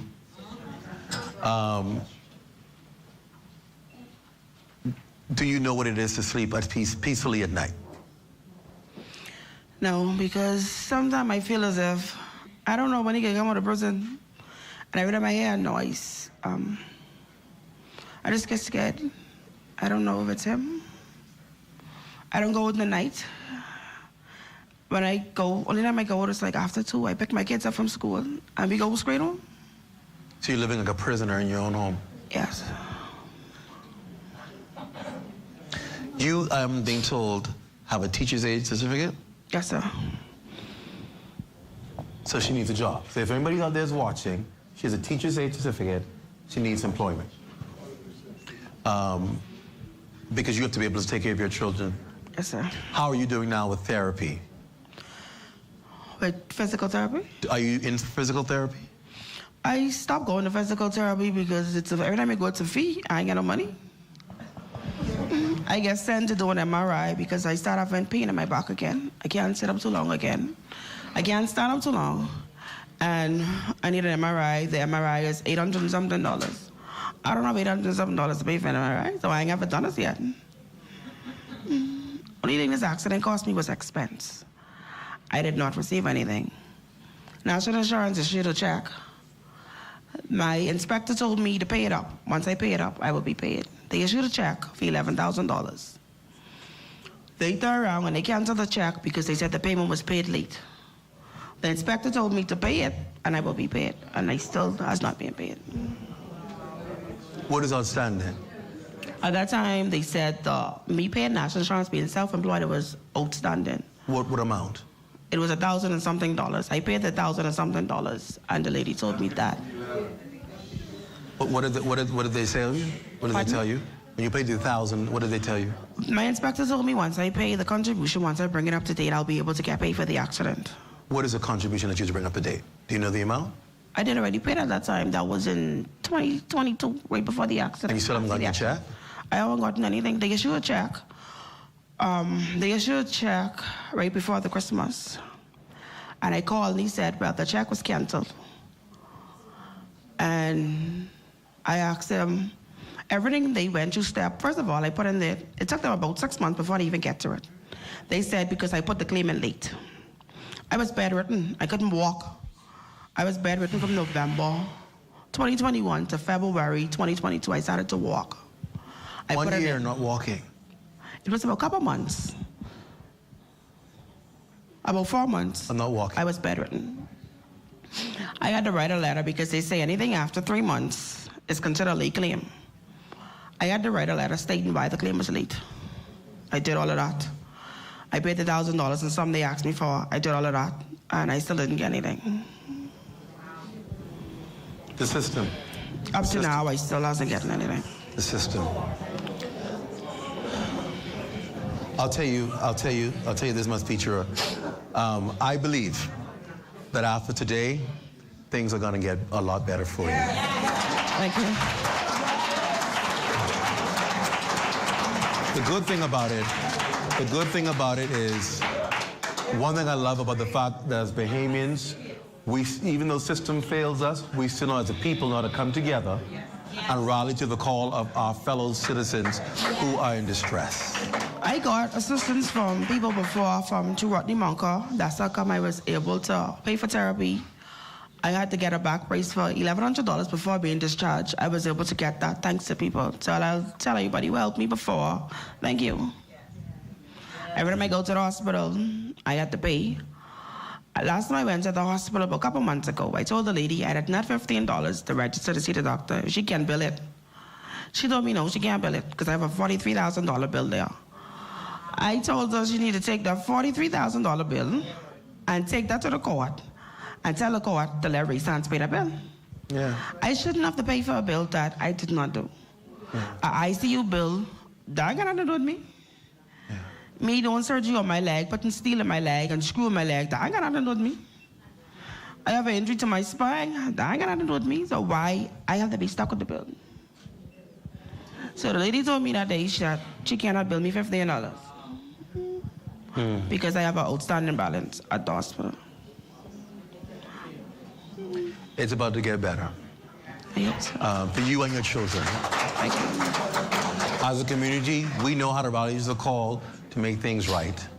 And I thank you for sharing your story. What advice, as we close, do you give to other women or men who may be in abusive relationships? People obviously, I know people who are not often say, well, if somebody raise a hand to me, I gone. I ain't sticking around. But you've been there. I always tell people, you've been there, you don't know. What advice do you give to people who may be watching right now and are experiencing abuse and don't know what to do? They don't ever change. Red flags never change. They only get worse. They get worse and worse every time. They don't ever change. So don't listen to the start story that things will get better. Things can never get better. Even if you have a child or children involved, don't stay because of that. Because it's only going to get worse and traumatize your kids. Because my kids now are traumatized. My daughter's 3 now. Our daughter, which is, I have 4 sons. She's going to be 4 next month. She asked me the other day, Mommy, my sister daddy has come for, when my daddy can come for you? So I tell her, I said, when you go back in Anna, you ask you another question. You're strong. You're strong. You're strong. You're strong. Thank you for sharing your story. I know you're helping people we probably would never even meet by your story today and helping people who are in a relationship to get out. We have lines that were posted on the screen. If you need counseling, if you need help, if you need a way out, do not sit and suffer in silence. There is help in this country that works. Help that works. Peter, thank you for being a guest and for sharing with us. We appreciate you. Yes, sir. Appreciate you. Stay with us. We're back after this. Stay close. The Ministry of Social Services Information and Broadcasting presents The Heartbeat, guiding through dependency to self-sufficiency and upward economic empowerment.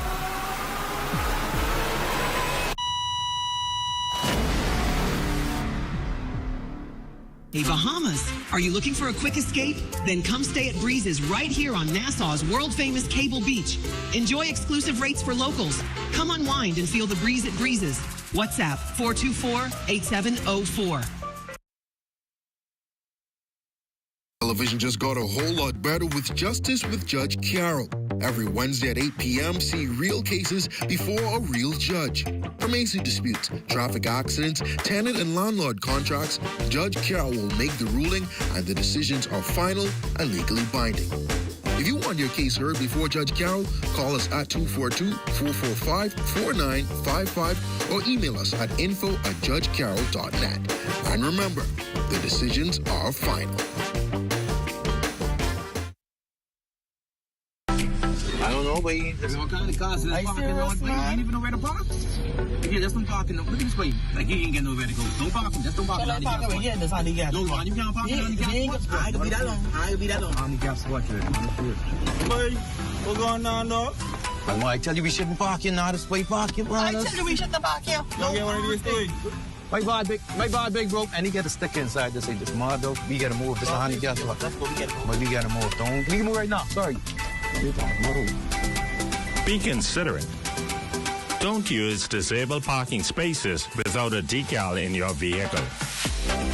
This message is brought to you by the National Commission for Persons with Disabilities.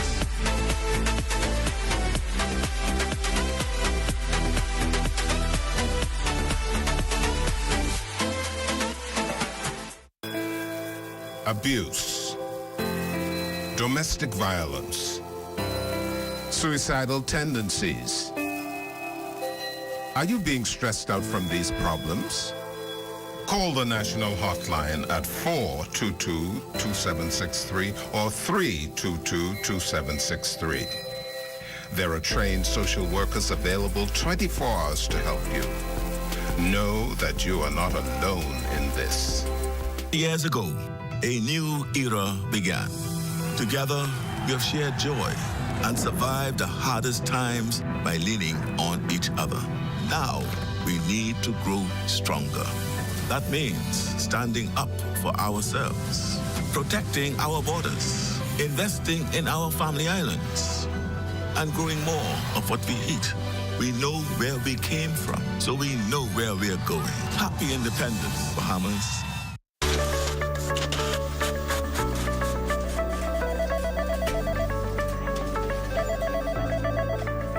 We have more than anyone else. We are the most. We are news leaders, and credibility is the order of the day. Why don't you come to the most? Only the Sun can cover you better than our new digital product with exclusive stories and entertaining content. We are the most. Community TV page and radio community announcements. The most viewers and listeners in the country. We have the most years of the human history recorded. There's no archive like ours. I came back home to bring you even more news and local programming. We're simply the most, the news at an S. Hey everyone, it's your boy Vontae, and welcome back to another episode of The Drop. 2 minutes to airtime. I came back home to make sure you have the most in news and entertainment. We're simply the most. And I came back home to make sure that you have the most in information, education, entertainment, and inspiration. We're simply the most. The news at an S, where only the sun covers the Bahamas better. The Heartbeat, brought to you by the Ministry of Social Services, Information and Broadcasting, the Ministry of Education, Technical and Vocational Training, and the Ministry of National Security, working together for a stronger Bahamas.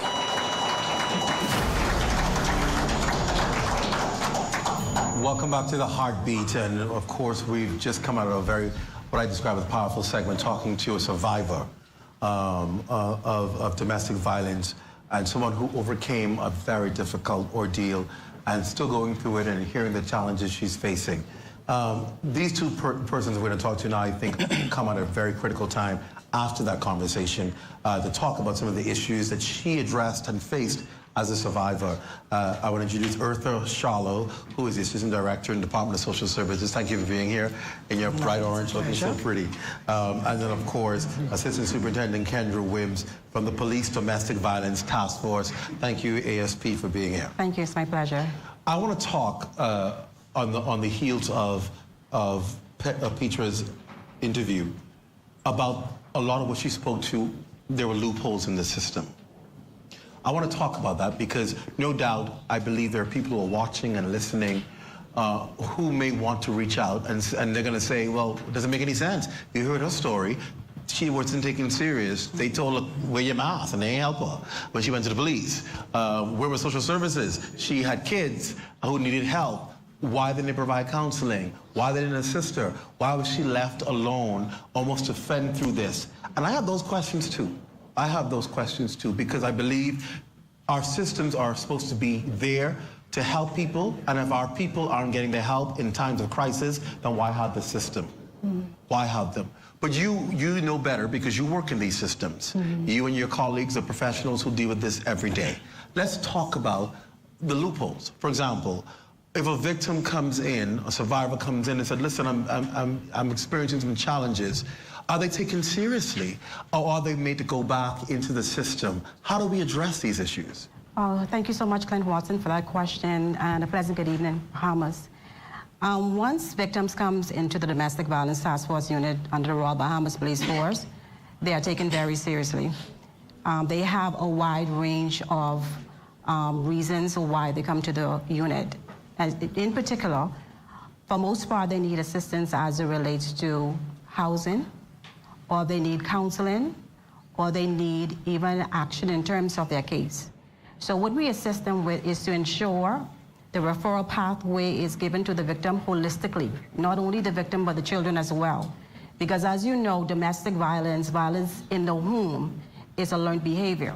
So with children in the home, experiencing that and seeing that on a daily basis, statistics have shown that children will become either perpetrators or victims themselves in the home, in society.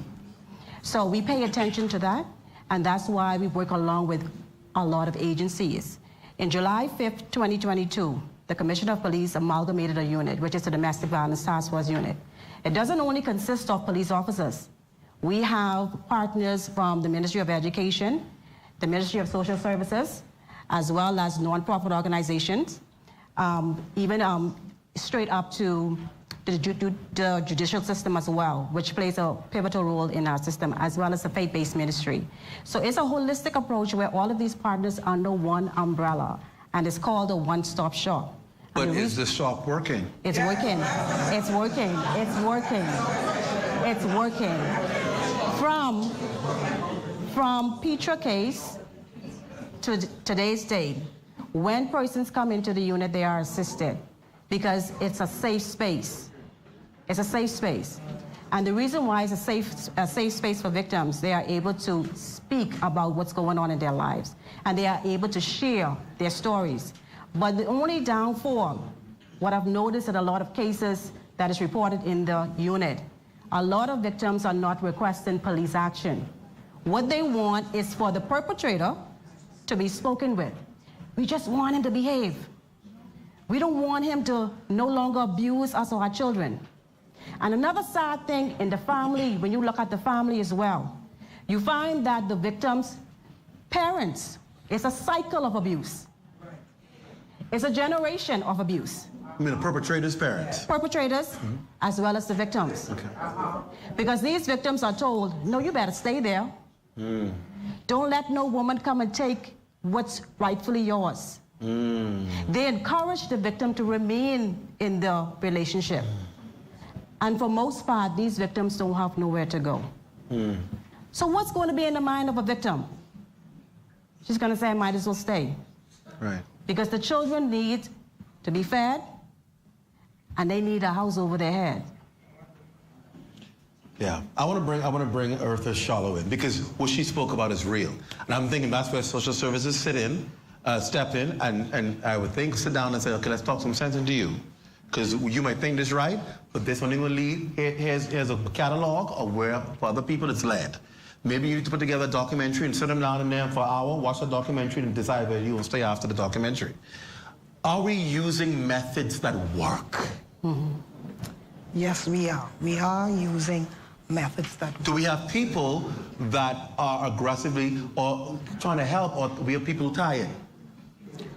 First of all, I want to say that the domestic violence unit of the Department of Social Services, we offer support services to survivors of domestic violence. When you say support services, what do you mean by support services? Support services, well, food, counseling, housing, accommodations, and of the sort. And so we would also offer counseling in terms of individual counseling, group counseling for persons who are experiencing interpersonal problems, and we offer assistance to them in light of the challenges and the difficulties that they would face. Are people falling through the cracks? There are some that are falling through the cracks, and these would be persons who would not come forward.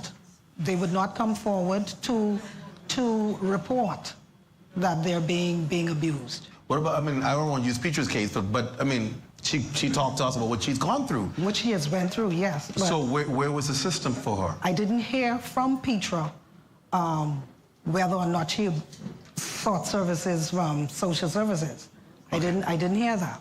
Okay. Because we do provide services to... So she could have gotten the counseling for the children, She could have gotten counseling, she could have gotten accommodations, she could have gotten emergency food assistance. Yes, even in terms of assisting her with going to the courts. So who was responsible as the agent between police and social services when obviously an incident happened, or even before it happened, to say, okay, we have to make sure these agencies... See, here's a challenge we have in our country. Mm-hmm. We have all these great programs and plans, but they don't all talk to each other. And so national security ain't talking to social services, who ain't talking to the Ministry of Health. So no one is there as the advocate for the person who's sick, who can't do these for herself, to say, I am the caseworker assigned to her. I am going to coordinate national security. I'm going to coordinate education. I'm going to coordinate social services. So that she can make sure all of these things are provided for her, because she's trying to survive and get well. So she needs somebody to be an advocate for her. Do we have that in place? Well, I do agree that we do lack, in some instances, interagency. Right. I'm glad you said that. I want you to say we lack, because we don't present a picture like we don't got it together. No. We need more resources, correct? We need more people. More manpower. We need more manpower. We got to say these things. We ain't putting in enough nothing today. We want our people whole.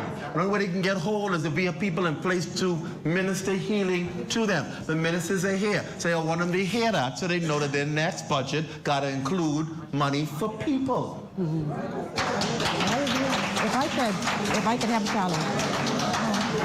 Go ahead. If I could help Shallow in terms of the way forward, and this is the reason why we have a partnership in place. Usually when cases come to the Domestic Violence Task Force Unit, right away social services is contacted. Mm-hmm. Right away the Crisis Center is contacted. Mm-hmm. Right away the Ministry of Education is contacted. So it's one loophole, one circle. We get everyone involved one time, because the police cannot do everything. Agreed. The police cannot stand on its own 2 feet. We need everybody. It's a collaborative approach. And that is why all of these agencies come together as one. We're not working in silos. We're actually working in partnership. Good. So what I've seen, it has worked. It is working from what I'm seeing, because now the victims have not only the Domestic Violence Task Force Unit that they can go to report matters of violence. They also can go to the police stations as well. as well as the social services. Now, I'm glad you said that because I was about to say, y'all are well trained. But when somebody in trouble and they go to the nearest police station and the first thing the person says, wear your mask, they need training. This is somebody who is in trouble. The mask thing right now priority. And I think we need to take our training to the front lines of people in these stations so they know that when somebody comes to this door, no matter how tired you are because you've been working a double shift, this is somebody in need. Treat them as if they need help right now. Then what's what I can say? I can wholeheartedly say that there is a circuit that goes on in the law enforcement agencies, not only the police force, but as well as the prison, as well as the defense force, immigration, where they are being trained to assist victims of domestic violence. Good. Because what is most important is when a victim comes to report a matter, they have to make sure that they are safe, that they can report the matter in a safe space. Yes. Because if they don't feel comfortable in reporting that matter, it's not going to happen. Now, one great thing I'm going to say about the Commissioner of Police when he amalgamated this unit is that now victims have an option. They can come straight to the unit and make their complaints. Good. Where everything is there. All the assistance, all the resources are there because the partnership works. Good. Where is this unit? It works. Where is this unit? Because people go in there now. Where this unit is? Y'all open? Y'all open? Watch this. 1 second. Go ahead. No. Go ahead. Right now, we are based at police headquarters. Okay. Right? On the street top of the hill. We are open 24 hours. Good. And if you need assistance, just walk in. We assist walk-in clients, whereas persons don't even have to go to the police station. Good. They can come straight there. And we've had a lot of cases where people just walk there. And another thing, you find a lot of cases and their children walk there to police headquarters for assistance. They walk there for that. But in short order, you're going to see what's happening in terms of even the unit. It's going to be massive. Because our objective is victims must not suffer in silence. Time out for that. Yes, I agree with that. Thank you. It's all right, got to go to a break. But again, I want to make sure the line is dropped again for social services because you're doing a great job, but you need more assistance. You need more help. We do. Right? We do. Say it. Human resources. Look at your minister. Human resources. That's right. Human resources. Thank you, ladies. I really applaud the fact that you're helping every day, and it's not an easy job. Thank you for making the effort. We want to see this problem solved. Thank you. Thank you so much for your presence. Thank you, Mr. Watson. When we come back, we're going to talk to our audience, talk to our ministers, and also how do we get out of this? All that straight ahead. Stay with us. Heartbeat is back out. The Ministry of Social Services, Information and Broadcasting presents The Heartbeat, guiding through dependency to self-sufficiency and upward economic empowerment.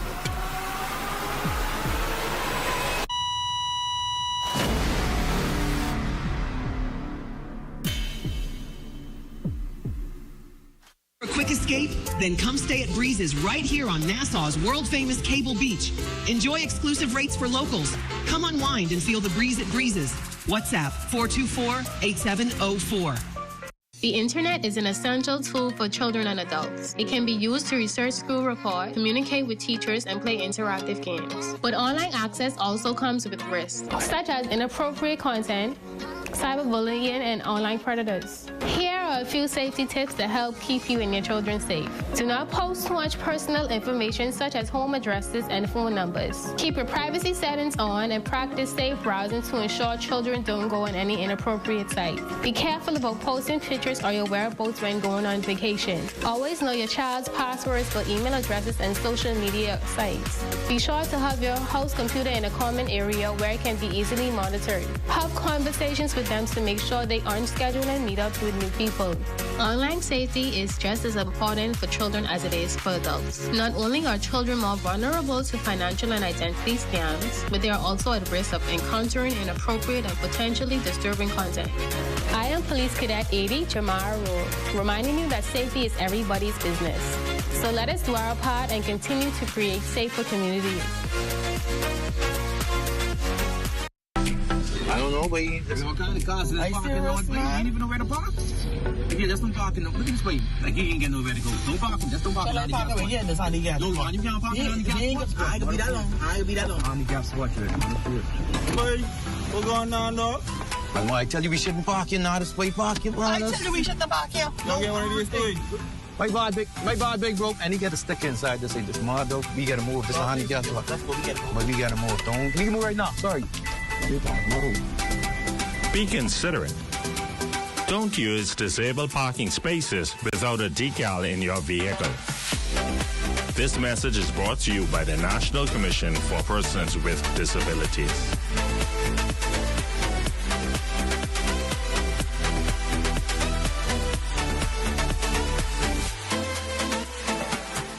We seem to remember our athletes when they make us proud at the finish line. Throw a Junkanoo parade when they return home, toss them a few dollars, and then forget about them until the next Members of the prestigious Fourth Estate should never sell themselves to any politician. Instead, keep their hands and noses clean in order to publish or broadcast the unadulterated truth. Well, that's how I see it anyway.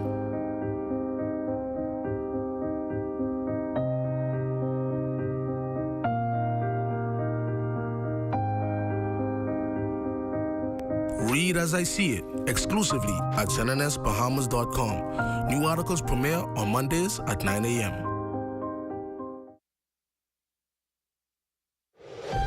The Heartbeat, brought to you by the Ministry of Social Services, Information and Broadcasting, the Ministry of Education, Technical and Vocational Training, and the Ministry of National Security, working together for a stronger Bahamas.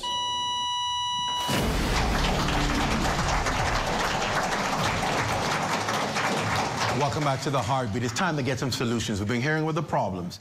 You're seeing them in your phones every day. How do we solve this problem? What do we need to do? What are some of the things that are working?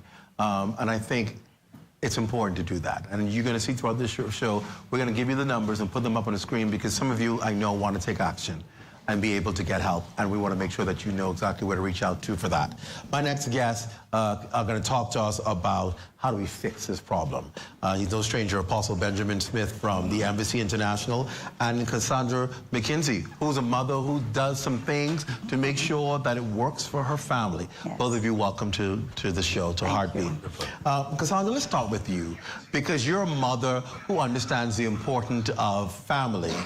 What have you been doing to ensure that you maintain a strong family in your home? Well, first of all, Clint, I believe that the Bible still works. Proverbs 22 verse 6 says, to train up a child in the way he should go. When he's old, he should do no wrong. Many times we wait until they're teenagers, until they're too old to try and whip them back into shape. I think that from they are small, from their growing, you mend that in them, you instill that in them, you teach that, and not only teach that, you show them. And so something that my family and I do every week for the past over 30 years. Wow. Over 30 years, yes. Every single Sunday, we go by my mom's house for dinner. And she's in the crowd. She's a very good cook. And Mommy come and do it. She's a very good cook, and she does it all. Regardless to which church any one of us attends, we all meet there after church. We have family dinner together, my siblings, our grandkids, my nieces, my nephews, my in-laws. We all meet my mom's house every Sunday. We get a time to talk and to see one another because we haven't seen each other all week. We play a little card game. When we finish with that, we sit outside on the swing. We talk. We do a lot of things together as a family. When you involve your children and show them how it should be, it kinds of help them out. I remember my son telling me one time, oh, when I get 18, I'm going to do what I want to do. You know, I'm not going by Grammy. Why can't we go on the beach? Why can't we do this? Every Sunday we got to go by Grammy. You know, he's now 22 and asks me what he's doing now. Go my Grammy. Still got my Grammy. And so, no matter what they say, if you instill that in them, they may try and drift away, but it'll always come back. You have to push that in them and instill that in them. Do you find that during these family times, you tend to pick up on some things that you didn't realize was existing in the kids? Sometimes they may say little things or they may do little things. You wonder, is it an opportunity for you to pick up and say, oh, where you get that from? Where you learn that from? Oh, yeah. And you're able to identify and pinpoint an issue and deal with it right away? Yes, yes. Certain things they may say, and people around our family don't say that, and be like, where you get that from?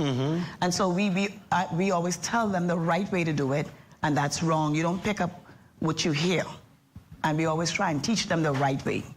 And in order to do that too, we have to show them. It's not just about teaching, it's about them seeing what we do. Correct, correct. Yeah. Apostle Benjamin, how do we fix our families? We've seen what our families look like today, society. How do we fix it? I believe part of the solution should be to return to biblical standards, rebuild the family altar. The very first family started out with an altar of prayer. They knew how to sacrifice and give offerings unto the Almighty. In fact, when they moved away from that and Adam and Eve were not present, that's when Cain killed Abel. Wow. And so with the absence of parenting, proper parenting, the presence of the parent, you find that there's always strife and envy, which is really at the foundation. If we do not return to biblical standards and teaching about respect, the law of honor, the law of ethics, and really talking about the root of the problems. When we talk about the bloodline issues, you find even in the Bible, you know, you talk about 8 generations. The God of Abraham was the same God of Isaac, the same God of Jacob, the same God of the 12 tribes. And they passed on the information from generation to generation. They were even taught who to marry, who not to marry. They could not intermingle, commingle, because each family has a culture. And so your home is the environment. Teaching and education begins at the home. Wow. You raised an important issue about commingling, right? And I want to say this very clearly, because commingling has shifted what we traditionally call the nuclear Bahamian family. It's infiltrated now with lots of other cultures. And those cultures don't necessarily have the same values and foundations that Bahamians grew up on. It's a price when you talk about development, because you're now, your country's getting bigger, you have a lot more nationalities that are part of your country. That too contributes to the breakdown of what we traditionally call the Bahamian family. Yes, I totally agree. My father, the late Reverend Dr. Charles C. Smith, he sat with us as 5 boys, and he said to us, listen, the very first Smith that came, his name was Alexander Smith. He landed in Exuma, and he went from there. He talked about the family who was in Andros and Cat Island and Long Island. He said, we are Smith, Roll, Brown, Stubbs, King. Your mother's side is Hannah, Hasty, Townsend, Williams. In other words, I have to tell you where you are coming from. Yeah. Because if there's a root, there's going to be the fruit. He taught us about all of that, the ways that we think, the type of relationships we're supposed to be involved with. And that's the reason why if you had a boyfriend, a girlfriend, or any friend, they would say, who are your people? The first question was, where are you coming from? Because if we don't have the conversation, we won't know how to fix. Right. And so it begins with the conversation of the bloodline issues, what is generational and what is situational. Because they are generational issues, and the Bible says in Exodus 20, verse 5, that the sins or the iniquities of the forefathers have fallen upon the children to the 3rd and the 4th generation. The problem is we don't talk about those iniquities. We find out later what is happening in the bloodline, and now we're suffering because no one ever told us. So you have a generation who has been born in sin, shaping in iniquity, but don't know what the sins are. So you could have a whole generation of vipers, because nobody told you Grammy was a viper. No one told you that. It's true. It's true. It's true. It's true. Let me ask you, as a mother, are you concerned specifically about who your children commingle with, who they talk to, who they hang out with, where they go? Is that a concern for you? And how do you address it without your child feeling as though you're trying to smother them? Well, they know right from wrong. And, you know, for every action is a reaction. So you have to know how to deal with that. In other words, if it's bad company, that's a no-no. I want to know who your friends are. Where you going? You say you're going to the movies. Who you going with? You say you want to go on the beach. No, you ain't got on no beach. You ain't going. Certain places I don't let them go But I know we have to allow them to grow, but we also have to steer them in the right direction. And sometimes those companies you mix in with, and you're not allowed to go by anybody's house. We don't do that, you know. Do you feel your children are missing out by not being able to do that? They're not, because I grew up with just my siblings, and my mom didn't let us go outside. And so I didn't go outside, and I didn't miss anything. So you ain't going outside. You have electronics, you have everything you need in the house. And so, well, they're gamers, so they play games. They're not going out there and mixing and doing this, because next thing you listen, oh, your child hit my child, or your child fight my child. No, that's not gonna happen, because he ain't going outside. Yeah, we've seen so many crimes and situations where people are in the wrong place with the wrong people, and they become victim to these situations. Another thing too, on that note, I think that we should get our children involved in extracurricular activities that are positive. I want to thank my sister for that, for pushing that. Our kids are swimmers, and as they grow, each one, they're all swimmers. And that keeps them so busy. When they swim 6 days of the week after school. They ain't got no time to play with nobody. You keep them busy and give them something to work on and to better themselves. And that makes it work. Extracurricular activities, a lot of times we don't want to pay for these things, because we say, oh, that's expensive. Oh, that's sport. No, we don't do that sport. That's for the other people then. No, it's for us. And in order to make us better, we got to put better into our kids. And we have to invest in our kids. Apostle Ben, I'll give you the final word on this, on fixing our children and addressing what we're dealing with today. It's some strange stuff out there. I mean, it's some strange... There's some strange things in this little land. This 21/7, strange stuff. How do we navigate this? Especially as parents, we want the best for our children, and it's frightening what they're being exposed to. Because you put everything in them. You put Jesus in them on Sunday, and they're sitting next to the devil in school on Monday. Because that one, you don't know where that one come from. And they come home and they try that with you, and you're like, what? Give us some final thoughts and advice as how do we keep our families strong? Really, mentorship accelerates wisdom. And what a child learns is what they live. Wow. And so there has to be teaching, training, and equipping how to identify problems, how to identify threats, and how to be a problem solver. Because there are a lot of people that, you know, you look at the problem, but you don't have a solution. We have to teach the children how to find the solution and be the solution, in the family. I believe it really goes back to where the church has Sunday school, vacation Bible school, where we get them, you know, that's extracurricular. Your basketball games, everything happens within the church, confined. And so that helps to foster biblical memorization of scriptures. The hymns are ancient and modern. And so there are tenets of the faith that are being taught to them if they would only, you know, return to the things of the scripture. So my final word on that, children live what they learn. So we teach, train, and equip them in the way they should go. Then when they're old, they will not depart from it. Amen. Well said. Thank you both for being with us on this segment. Thank you, we're almost getting to wrapping up. We have our ministers here to talk to us about it, and we'll see if we get some time to talk to our studio audience as well. We're back after this. Thank you. Social Services Information and Broadcasting presents The Heartbeat, guiding through dependency to self-sufficiency and upward economic empowerment.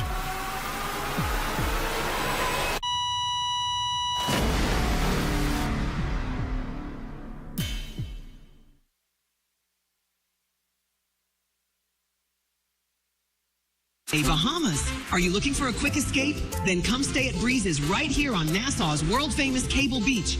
Enjoy exclusive rates for locals. Come unwind and feel the breeze at Breezes. WhatsApp 424-8704.